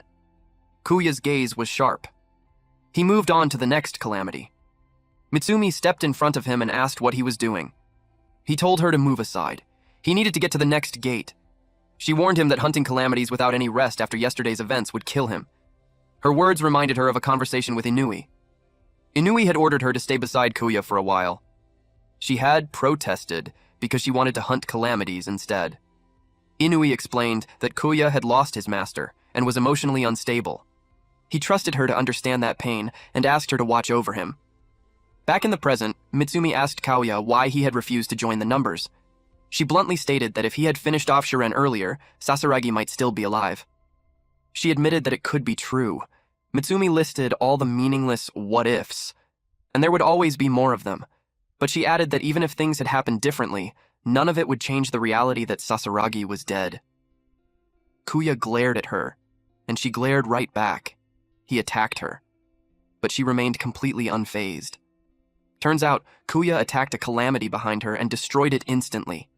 Then, our boy denied what she had said. He demanded to know whether anyone had actually seen Sasaragi die. He insisted that it was all just speculation. Mitsumi reminded him that Sasaragi's body had been taken over by a Calamity. Kuya shouted back that he himself had survived the same thing. If he could endure it, then someone as strong as Sasaragi could too. He declared that he had to keep believing in him. Accepting a position among the numbers would mean accepting Sasaragi's death, so he refused.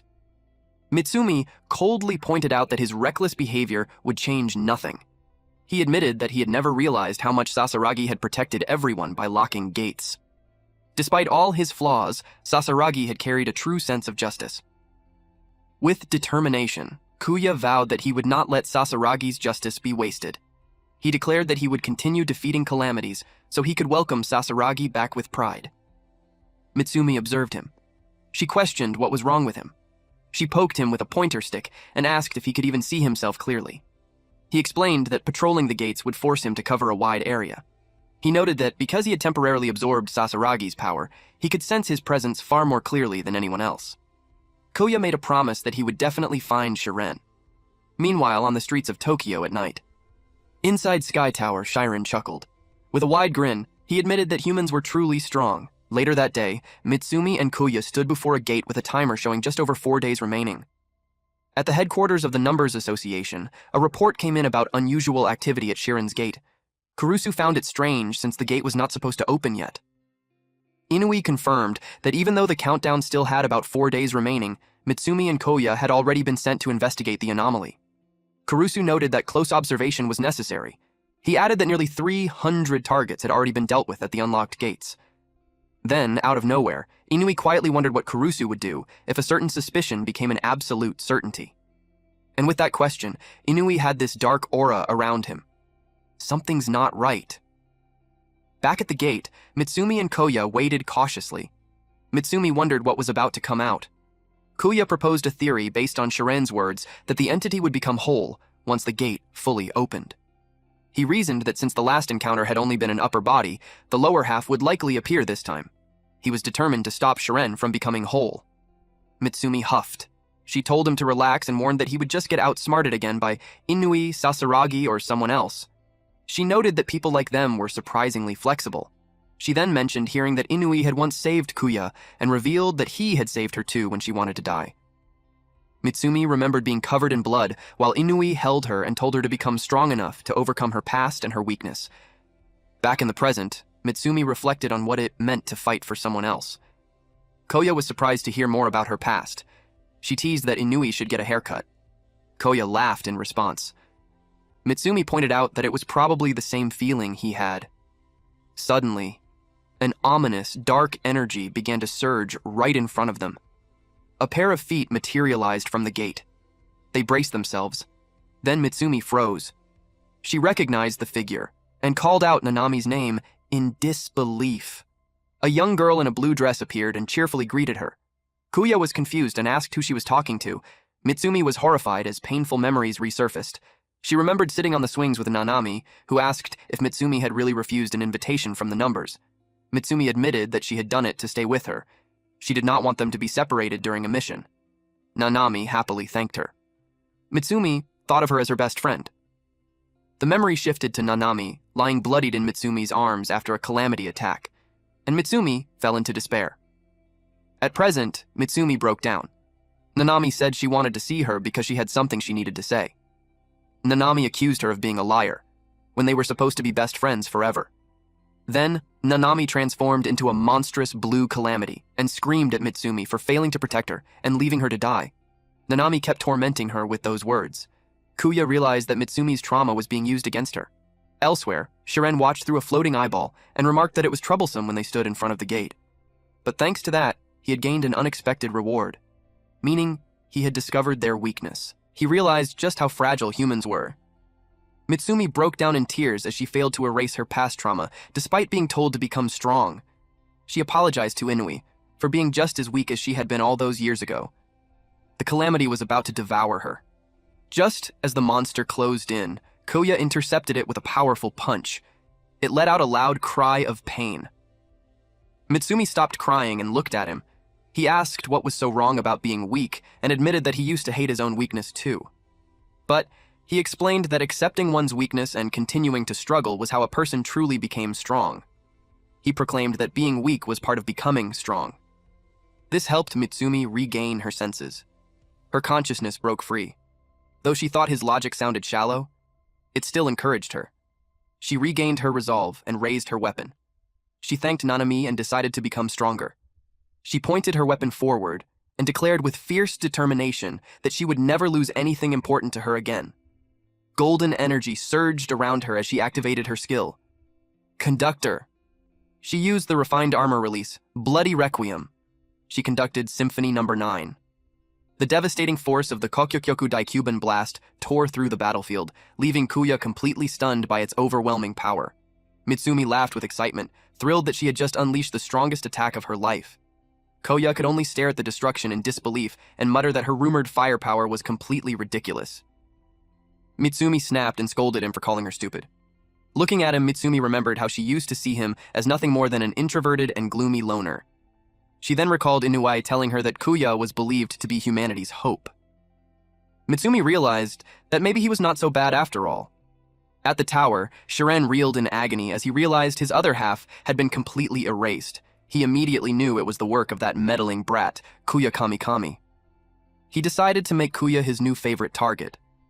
Meanwhile, Kuya received a call. He looked down at his phone and realized that Inui was calling him. Kuya ran up to a large memorial monument where Inui was already waiting and called out to him as he approached. Inui coldly acknowledged his arrival and mentioned that he had received the report about Shiren's other half being successfully destroyed. He admitted that Kuya's growth always managed to surprise him. Kuya quickly clarified that Mitsumi was the one who had actually defeated the enemy and pointed out that her firepower was unbelievable. Inui agreed and noted that Mitsumi had always possessed the greatest firepower among the numbers. Kuya felt that something about Inui seemed off. Inui revealed that this was the very place where a special grade disaster had descended 6 years ago. It was also where he had lost the person he loved and where he had saved Kuya. Kuya remembered that. With an intense gaze, Inui asked if the Calamity sealed inside him was the very same special grade entity from 6 years ago. Kuya immediately sensed that Inui was different. He could feel the killing intent. Inui remembered the disaster from 6 years ago, and ever since then, he had been searching for that Calamity, and now he sensed that the enemy was standing right in front of him. Back then, he had asked Kurusu what he would do in that situation. Kurusu thought about it. He admitted that despite his gentle appearance, he was short-tempered enough to impulsively confront and question a target. But he pointed out that Inui was different. He was humanity's role model. At present, Inui clarified that he held no personal grudge against Kuya, noting that he was the one who had originally allowed Kuya to coexist with a Calamity. However, he warned that if that entity truly was the special grade disaster from 6 years ago, the situation would have to change. He had to take appropriate action for the sake of humanity. So, he asked him again whether the entity inside him was the special grade disaster from 6 years ago. Kuya realized that the fact Inui was asking meant he was already certain. He understood that his answer had to address not only the question, but also Inui's pain. He was about to reveal the truth about the calamity inside him, but he hesitated. Then his voice refused to come out. Mugen warned him that telling the truth would lead to his death. He had a choice to make, and Mugen warned that he would gladly take over his body and go on a rampage instead. Mugen asked if that was what he wanted. Kuya struggled against the suffocating pressure of Mugen's grip. Then he realized something. He had fought and grown with his two powers, Minus and Mugen's power. He was here to protect the world from disasters and to bring Sasaragi back. He apologized to Inui and answered that the disaster inside him was not the special grade disaster from 6 years ago. He also emphasized that it was now part of his power. He declared that his ultimate goal was to create a world free of calamities alongside Inui. To save Sasaragi, he expressed his absolute willingness to risk everything, including the power of the disaster and Minus. And for that, he needed the calamity's power. And he declared that once he fulfilled his role, he would give up that power, even if it cost him his life. Inui concluded that he was siding with the disaster. Kuya was confused and told him that was not what he meant. Suddenly, someone appeared and asked what they were talking about because everything sounded way too serious. That stunned Kuya, because the voice belonged to Sasaragi, and Sasaragi continued by saying that Kuya was hopeless, so he still needed him. Kuya sighed. He stated that this kind of line was not something Sasaragi would ever say. He knew it was Shiren. Shiren revealed his monstrous jaw when Kuya turned toward him. Then he activated Lock. Lightning crackled around Kuya. As he activated Minus, Shiren commented that even an SSR skill was not all powerful. So this time he activated Psychokinesis and levitated the surrounding debris. Kuya watched in shock. He was confused to see a completely different skill from Sasaragi's. He punched the debris flying toward him. Suddenly, Shiren activated a follow-up skill called Adhesion, catching him completely off guard. The controlled debris violently slammed into him. He was left completely immobilized beneath the crushing weight of the solid blocks. Kuya realized that while his Minus ability could nullify a disaster's energy and skills, it was useless against physical objects. Shiren proudly explained that he had stolen these powerful techniques from the people he had recently devoured. He added that he was greedy and wanted to experience all kinds of skills, and he was especially interested in the strongest human in the world, which was Inui. Kuya demanded to know how he knew about Inui. Shiren replied that a human body was full of information. Kuya realized that the enemy had somehow absorbed Sasaragi's knowledge. He panicked as he understood that Shiren had complete access to their information. He warned Inui to be careful. He shouted that the enemy could read minds, noting that Mitsumi had already fallen victim to a mental attack. Shiren leaned in close to Inui and mockingly listed the feelings of loss, emptiness, and loneliness that he could sense from him. He added that Inui had turned Kuya into a liar. Kuya watched in shock. Kuya tried to calm the situation by calling out to Shiren and frantically explaining that was not what he meant. Inui firmly told Kuya to stay quiet for a moment. Kuya grew anxious. Shiren sneered and noted that humanity was clearly not united. He never expected that someone among the numbers would side with a disaster in order to protect humanity. Kuya was visibly nervous. Inui remained silent. Shiren laughed loudly. Suddenly, Mitsumi leaped into the battle and unleashed a wave of energy, while scolding Inui for standing around like a log in front of a disaster.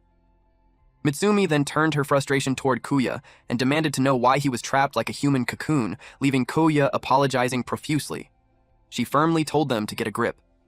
Inui stated that all Shiren could see was the surface layer of human emotion. He declared that the human heart was far deeper and more noble than that. He confidently told Shiren that a calamity at his level was no match for his plan. Shiren laughed maniacally and asked the others what they thought. Kuya, who was still bound, could only watch. Inui commented that Mitsumi was fast. She admitted that she had followed them because she expected Kuya to confess something important, but she freaked out when Sasaragi suddenly showed up. But she asked if that was Shiren using Sasaragi's form. Inui confirmed it and admitted that he was surprised to make contact that early.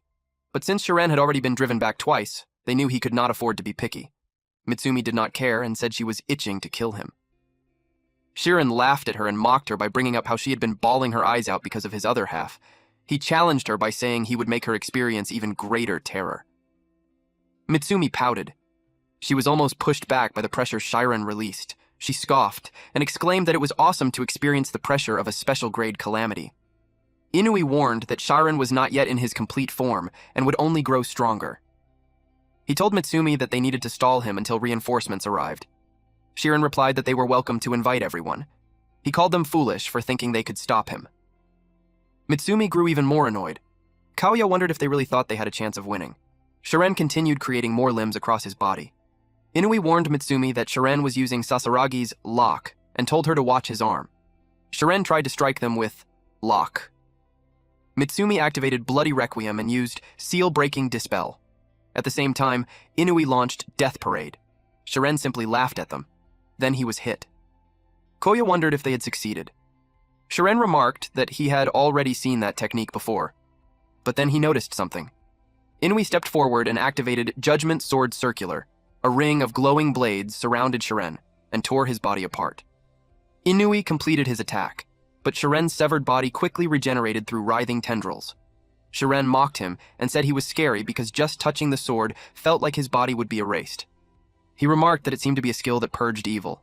He claimed that good and evil depended entirely on a person's judgment, and depending on how it was used, it could lean either way. Basically, it was a double-edged sword. He said that right to Inui's face. Mitsumi demanded to know what he meant. Shiren attacked her with lock.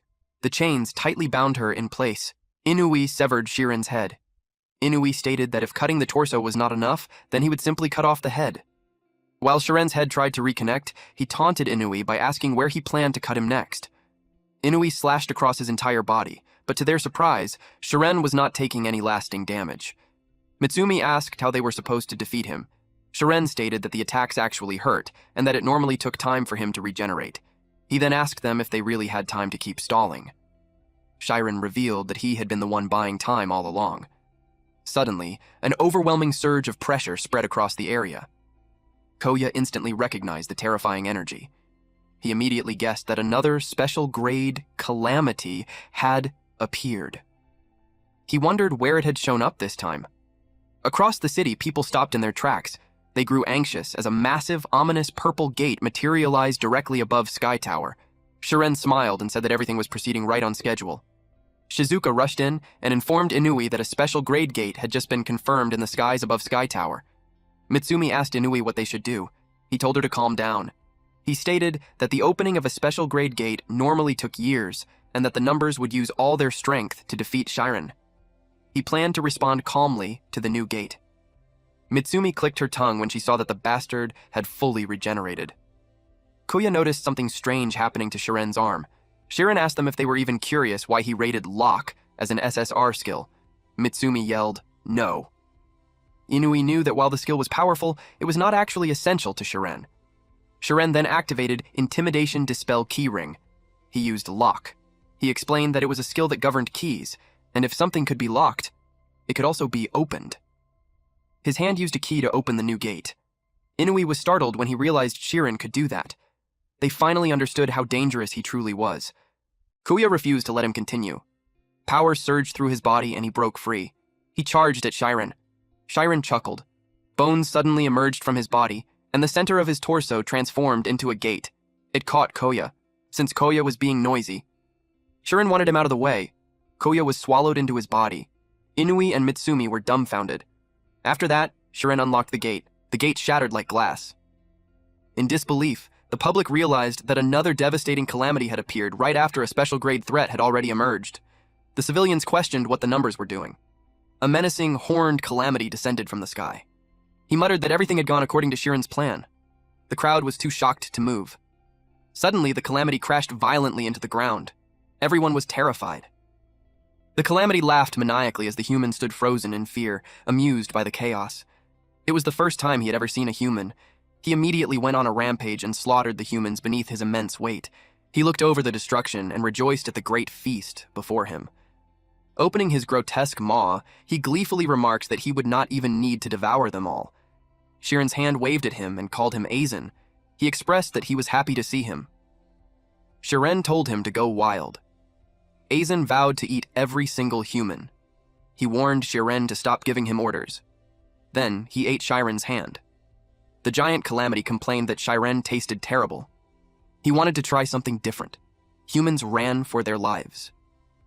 Inui and Mitsumi watched the chaos unfold through a screen. Shiren chuckled and pointed out that the situation had become terrible. He explained that the Calamity, Azen, had been sealed away for 100 years because of his extreme violence, making him an outcast even among calamities. He darkly joked that Azen would thoroughly enjoy his first meal in a long time. Mitsumi and Inui glared at him. Shiren laughed maniacally and said it was fortunate that he had gathered all the numbers in one place. Now they finally understood his real plan. He admitted that dealing with all of them at once would have been too troublesome. By releasing Azen, he had drawn the numbers away and successfully isolated Inui. Mitsumi expressed her disgust toward Shiren and confidently stated that Inui would never fall for a trick like that. Inui agreed with her. Activating a communication screen, he immediately contacted the other numbers and ordered everyone to head to Sky Tower at once to subdue the special grade Calamity. He urged Mitsumi to hurry, because innocent lives were at stake. She was confused. She asked what they would do about Shiren. Inui offered to hold him back alone. Mitsumi thought about it, and decided that they would defeat Shiren together before dealing with the Zen. She remarked that Inui always tried to handle everything by himself. She reminded him that Koya was still trapped inside Shiren, and said that the three of them could win if they fought together. Inui remarked that all of his juniors were equally stubborn. Azen stood in the middle of the devastated city, and wondered if he had already devoured everything in the area. Frustrated, he muttered that the meal was nowhere near enough. Nearby, a terrified family hid beneath the rubble while their child cried. The father tried to calm the child, but to their surprise, Azen loomed over them. Before he could attack, someone launched an attack at him. It was Kei. He aimed for Azen's arm and unleashed a powerful strike. But the attack did nothing. He was shocked when he realized he could not even damage the Calamity. Kiritsu immediately ordered Kei to get out of the way and unleashed his own attack, Assault, engulfing Azen in dark energy. On Kiritsu's back, Ukabori explained that Kiritsu's special move possessed enough power to pulverize trucks, but the Calamity emerged from the smoke completely unharmed. Ukabori grumbled and complained that their attacks were doing nothing. He asked if anyone had a move with more firepower. Kiritsu snapped at him for complaining while being carried around. Ukibori argued back that he was still just a child. The numbers gathered together in the ruined city and wondered if everyone had finally arrived. Hikari finally showed up and apologized for being late because she kept getting stopped by red lights. Kiritsu scolded her for obeying traffic laws during an emergency. Suddenly, someone warned Hikari to look behind her. Azen loomed directly over her. A massive explosion erupted. Kiritsu and Ukibori watched in shock. Azen admitted that the attack had actually hurt.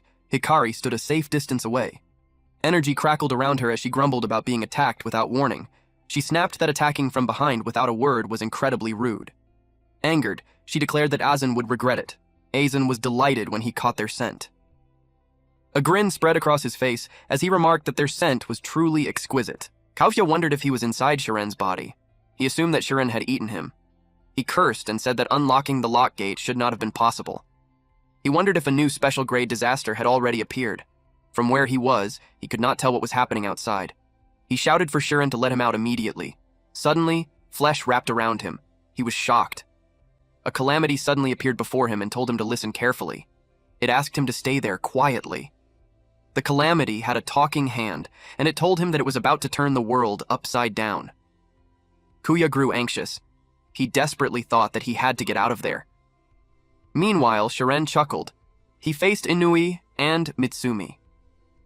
Mitsumi wondered what would happen to Sasaragi if they managed to kill the Calamity. Inui answered that they would leave Kuya to Shizuka, as they needed to focus on Shiren, since Sasaragi's automatic door overhead was intelligent. Mitsumi unleashed attack song number 2, the Leica March. Shiren remarked that the diversity of humans was astonishing. She angrily told him to stop sticking to her because it was annoying. Inui attacked from behind, with Judgment Sword. Lightning crackled as he activated the technique X. This excited Shiren. He claimed that the scent of death lingered around them. His arm split into 3 vine-like tendrils, and they wrapped around Mitsumi. He pulled her toward him and challenged Inui to cut them. Mitsumi was stunned. Inui's gaze never wavered. Inui struck them. Shiren could not believe it, that he would attack his own comrade. But when he looked more closely, He realized that Mitsumi was completely unharmed.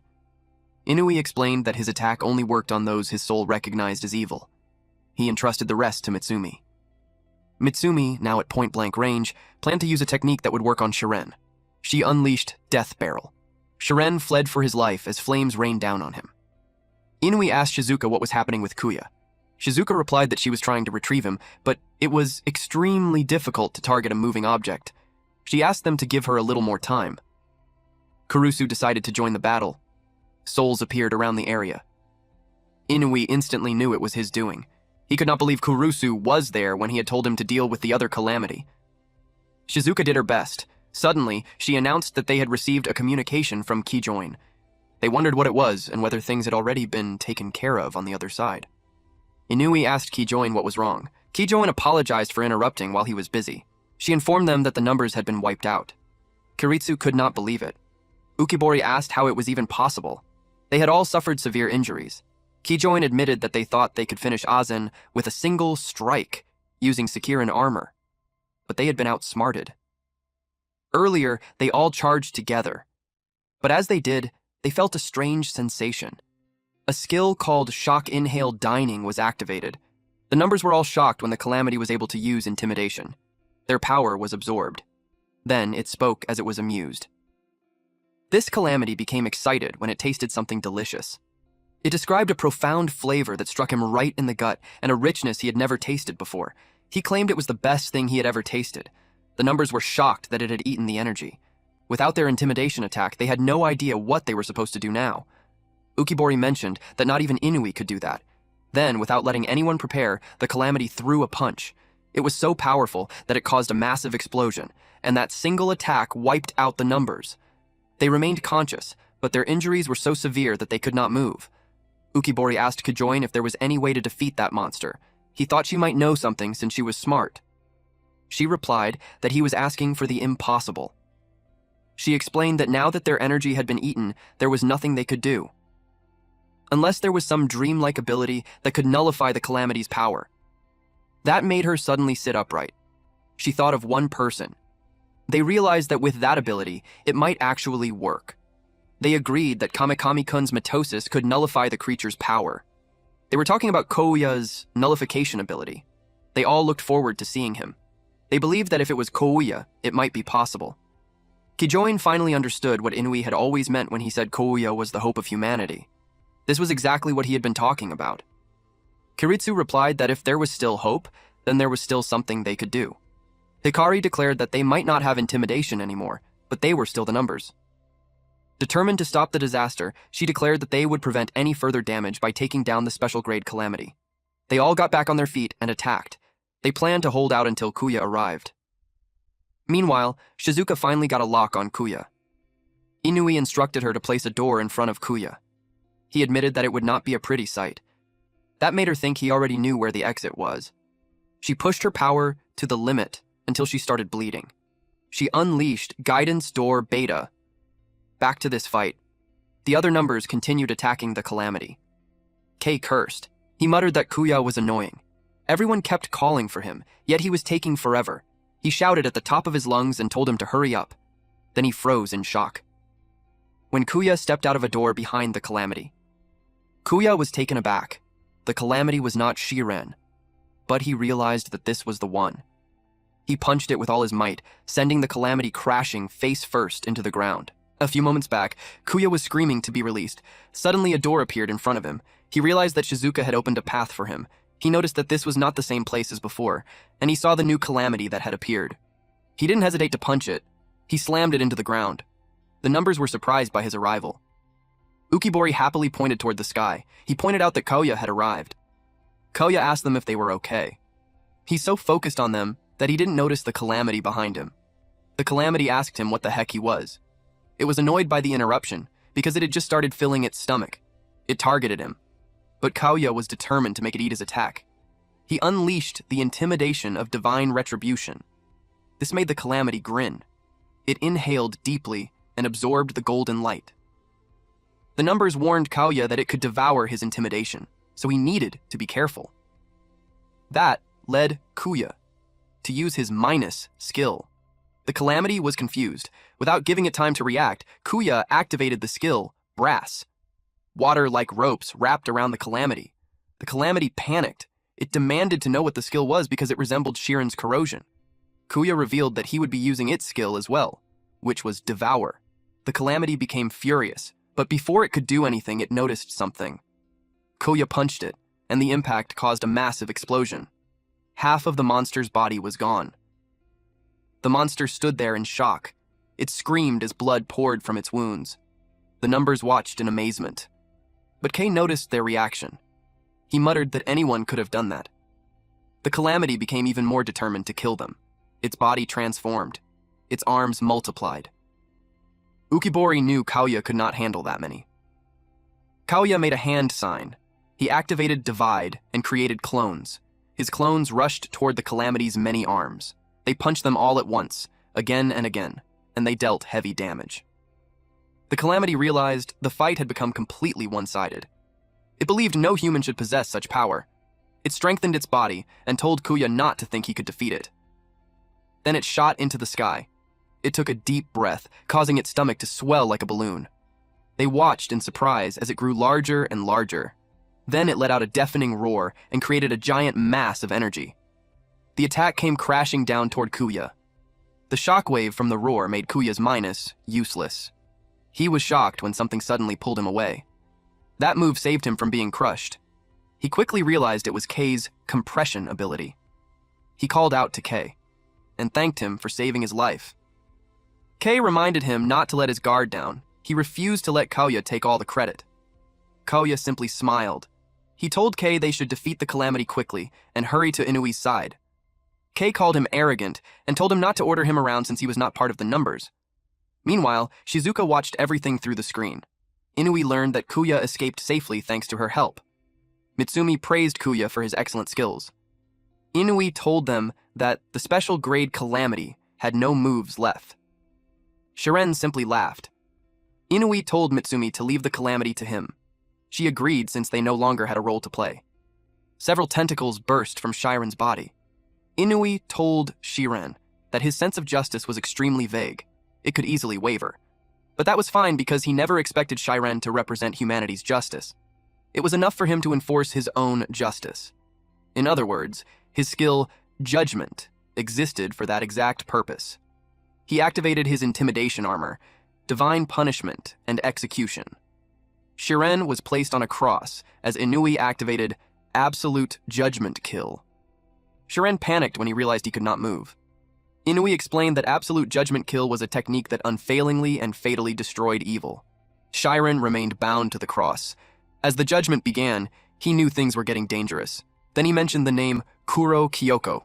That name made Inui glare at him. I swear this villain has more plot armor than our MC. Then Inui demanded to know why Shiren mentioned that name. Shiren chuckled. Then he asked if Inui wanted Kyoko back. Just a little flashback. Some time ago, Inui stood in front of a dog statue and people crowded around him as they recognized him as the new member of the numbers. They admired how cool he looked. Others questioned what exactly he was doing there. A short-haired woman on a motorcycle parked behind him and said that he was unable to view himself objectively. She pointed out that someone like him should not be standing in broad daylight in front of the public. She casually greeted him with a cheerful hello and apologized for making him wait. People excitedly pointed out that it was Kyoko-san, the lone female member of the numbers. They admired how cool she looked riding the bike and thought she was incredibly cute. She asked Inui if they should get going. It made people wonder if the two of them were dating, but even so, the public thought they looked cute together. She asked him if he was enjoying himself. She encouraged him to feel the wind. He felt the wind as his hair brushed against his face. He admitted that he simply did not know how to enjoy it. She admitted that it was good for him to be honest. However, she explained that going along with the mood was also part of being a proper adult. Suddenly, some calamities jumped out onto their path. They were surprised to find them hiding in a mountain that deep. Those calamities ended up dead, and Inui was being healed. Kyoko did that for him. She warned him that it was dangerous for a warrior of his caliber to let down his guard. Then she asked if the wound he had gotten still hurt. He thought that perhaps he had become complacent because she was there to heal his wounds. She softly laughed and remarked that he had changed. He asked if she really thought so. Deep inside, he thought that Kyoko was actually the one who had changed him. They parked the motorcycle. and as they sat atop a bone overlooking the whole city, she expressed that she loved the place. She could not see that scenery before the calamities appeared. Calamities had ruined the world, but even in a world like that, she could still see the good things. Inui remarked that she was saying words that he wished to understand, because to him, a calamity was nothing more than an object of extermination. However, he admitted that it was precisely because she possessed a world view completely different from his own that he had been drawn to her so strongly. He wanted to say something about the day when they managed to erase calamities from the world, but she stopped him. Because she was a woman who lived in the present, she did not make promises about an unknown future because that was her principle. However, she admitted that she did not want to forget that moment, so she suggested taking a picture. They took a selfie. Inui kept that photo as he longed for her. In the present, Shiren was tempting him. This villain asked Inui if he didn't want Kyoko back in his life, because Shiren was aware. That was Inui's reason for fighting. Mitsumi asked who she was, and Kurusu explained that she was Inui's girlfriend, but she died during the attack of the special grade calamity 6 years ago. Mitsumi had suspected as much. She then questioned what Shiren meant by bringing her back. Shocked, she asked if he was talking about bringing her back to life. But she knew there was no way anyone could do something like that. She knew it was nothing more than a petty attempt to buy time. She shouted for Inui to hurry up and finish him off. Shiren admitted that even he could not bring a dead person back to life, but he knew Kyoko was special. Inui wondered if he had learned that from Sasaragi's memories. He questioned how much Shiren actually knew and what exactly he meant. Shiren teased him by saying he would leave that to his imagination.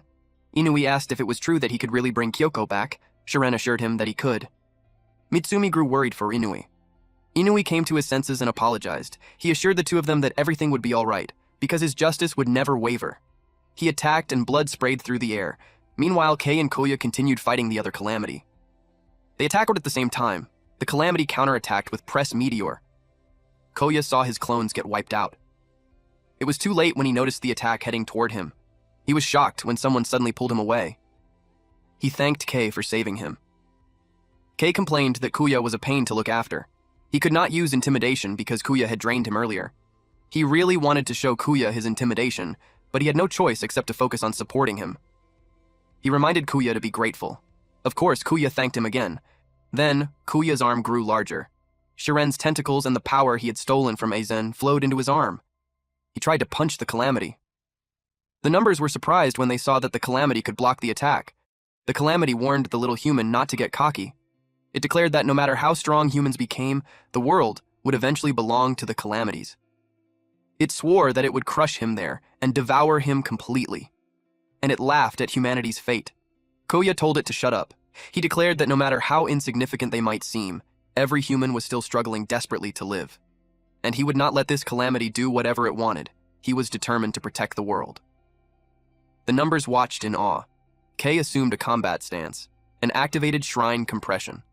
The calamity called him an idiot because that technique would not work on it, but Kei revealed that it was not aimed at the calamity, and the actual target was space itself. By compressing space, it would shrink and be pulled into a single point. The calamity was surprised when it was dragged forward. Kuya looked proud of Kei. He was grateful. Now that the monster had been pulled down to the ground, he continued his charge. He realized that this still was not enough. He needed more power to defeat the calamity completely and without fail. And so, he activated his skill and multiplied the power exponentially. The calamity watched him approach. The punch was so powerful that shockwaves shot into the sky. The numbers watched in shock. When the smoke and debris settled, it revealed Kaya standing beside the defeated calamity. But upon closer inspection, only its head remained. Its body had been reduced to ashes. They were amazed that Kuya had brought it down, but they wondered if he was okay. After a brief pause, Kuya suggested that they should head to Inui's side. Speaking of Inui, at that moment, blood stained Inui's cheek, and he simply wiped it away with a finger while wearing a serious expression. A door appeared. The portal opened. Blinding light burst from it. Kuya rushed out with the others. He called out to Inui-san and reported that the Aizen subjugation had been completed. He declared that he was ready to join the Shirin subjugation, but he stopped mid-sentence as shock washed over him. Because he saw Inui standing with his sword in front of Kurusu, who had fallen to the ground. And it looked like the man was dead. Our boy asked what was happening. Then Mitsumi screamed at Inui and demanded to know what he meant. She was confused because Shiren was supposed to be their enemy, yet Inui was standing on his side. Shiren pointed out how confused she seemed. He had already decided not to bother explaining it to her.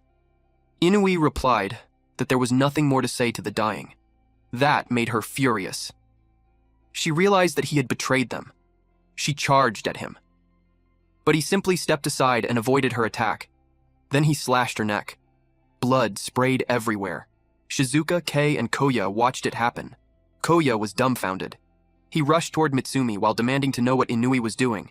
But Inui attacked them. He moved swiftly, and with a single slash, he cut down Kei and Shizuka. Fortunately, Koya nullified the attack with his ability. Koya called out to Kei and Shizuka. Looking back at Inui, he realized that he had betrayed them. Meanwhile, Shiren chuckled. That caught Koya's attention, and he blamed him. He demanded to know what Shiren had done to Inui. He charged toward him. Shiren scoffed. Inui stepped in front of Shiren and shielded him, which completely shocked Koya. Inui told Koya that it was not as if he had been deceived by someone like Shiren, so he told him to stop ridiculing him.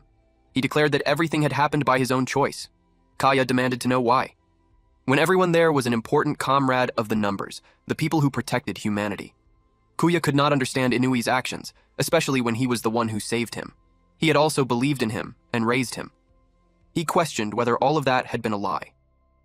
Inui patted his head, looked into his eyes, and told him that it was not a lie. He assured him that his words had been sincere and that every feeling he had shown him was genuine. However, he admitted that at that moment, the value of fulfilling his one wish had surpassed the importance of humanity, overcoming the calamities. He concluded that was all there was to it. Kuya, already holding back tears, still could not understand him. So, Inui pointed out that whoever stood in his way, no matter who they were, would become his enemy. He warned Kuya that if he valued his life, he should never get involved with him again. Kuya shed tears as he continued to insist that he could not understand. He stepped in front of Inui and told him to stop. He could not let him go, not when he still did not understand him. Inui unleashed his full power and donned his white armor. He pointed out that Koya's body was already battered, and he doubted that Koya was strong enough to stop him. Inui activated Judgment Sword, while our MC used his Infinite Awakening. Koya knew that during the fight against Azen, his right arm had already become useless. But he refused to waste time crying about it. He forced his body to move using the power of infinity. He formed a hand sign, and his arm grew larger. He was determined to stop Inui. Inui commented that the condition of that arm truly resembled a calamity's curse. Koya was dumbfounded when his arm was severed in the blink of an eye. He screamed loudly as blood gushed out. Inui simply watched him. Then he activated the Sword of Justice. Golden swords danced through the air and rained down on Koya like a meteor shower. Kuya was in serious danger. Fortunately, he was agile enough to evade hundreds of swords, but the swords kept coming, and he knew he would not be able to dodge all of them. After the consecutive battles against Azen and Shiren, Inui knew that Kuya had reached his limit, in terms of both skill and stamina. Kuya noticed that Minus and Infinite Awakening were beginning to fade. Basically, his powers were running out. Inui bid him farewell. He raised his sword and prepared to strike Kuya down. Kuya could only watch. Unexpectedly, several chains wrapped around Inui, and Kuya recognized them. This was Lock, one of Sasaragi's skills. Inui asked Shiren what he was doing. Shiren did not answer at first, then he yelled that it was not him, because it felt like his body was moving on its own. Suddenly, Sasaragi spoke. Seeing Koya's face, he commented that Koya was still a crybaby. Kuya realized that this was not Shiren. Sasaragi complained that they had made such a racket next to someone who was sleeping that he woke up. Because of that, he figured he might as well get up. When Koya realized that it was really Sasaragi speaking, he cried. Sasaragi acknowledged that Kuya had grown stronger, but Kuya continued to sob. Sasaragi realized that he could not hold on to consciousness much longer. He called out to Inui, and warned him that if he laid a hand on the kid, he would lock his life away. After that, Sasaragi faded. Shiren was back. He commented that Sasaragi was incredibly persistent. Inui said nothing. He removed his armor and walked away. Shiren asked if they were done already. Inui answered that he did not want to be killed by Sasaragi. Shiren whispered that Kyoko's enemy was right there, but he accepted Inui's decision since Kuya would still be useful. Shiren extended his hand and told Inui that they should go. Kuya's eyes widened when he saw him open the gate, but Shiren was not done yet. He also activated Key Lock. He told Inui to look, because beyond that gate was the world of calamities. Koya was stunned. He could not believe that Inui would seriously cross over to that side. Unexpectedly, several helicopters flew overhead. Shirin commented that the reaction was growing stronger. A reporter was on one of the helicopters, and he reported that a truly shocking situation was unfolding right before his eyes. Members Inui, Kurusu, and Mitsumi had all been caught in the incident. Their current conditions were unknown, but a massive amount of blood could be seen around them. He added that the person accompanying Inui appeared to be Sasaragi. However, he quickly corrected himself after realizing that it was actually the special grade Calamity Shiren who had recently stolen Sasaragi's body. Suddenly, Shiren moved. He showed himself to the camera while dangling upside down. He greeted humanity and introduced himself as Shiren. He then announced that he had become friends with humanity's hero, Inui Seika. He shared that they had received an oath stating that humanity would cooperate with the Calamity's ambition. People watching the broadcast were left confused and questioned what they were seeing. Shiren remarked that this must be terrible news for humanity. He then revealed that thanks to the unlock they had received from Sasaragi, they could now freely travel between their world and the human world. The numbers who were watching were shocked. He announced that the next time they came, he would bring many more of his friends, so humanity should look forward to it. He told them that they would meet again, with despair. Then he returned to Inui's side and thanked him for waiting. Inui asked if he was satisfied. Shiren replied that it had all been nothing more than a little mischief. However, he warned Inui that there would be no turning back now. Inui corrected him and stated that Shiren was the one who had made sure he could no longer turn back. He stated that he did not mind because he had absolutely no intention of backing down now, but he also clarified that it did not mean they had become comrades. He coldly warned that if the promise about bringing Kyoko back turned out to be a lie, he would kill him. Shiren chuckled. He claimed that calamities were honest, far more honest than humans. Meanwhile, Kuya weakly called out to Inui. He begged him not to go. He questioned who would protect the world if he disappeared. He reminded him that they were supposed to create a world without calamities in the first place. He told him that the world needed him. Inui simply continued walking away. And eventually, the gate closed. Despair was clear on Koya's face. He sobbed as he called out Inui's name. For this fight, sadly, the numbers and humanity itself clearly lost. They were not just strong enough to withstand Shiren's plot armor and Inui's betrayal. Alright, that's it for today's story. If you want the weekly chapter updates for this series, those will now be uploaded on my second channel, Manhwa Updater. So if you don't want to miss what happens next, make sure to check it out and join the update gang. Thanks for watching, stay cool, stay awesome, and I'll see you in the next one.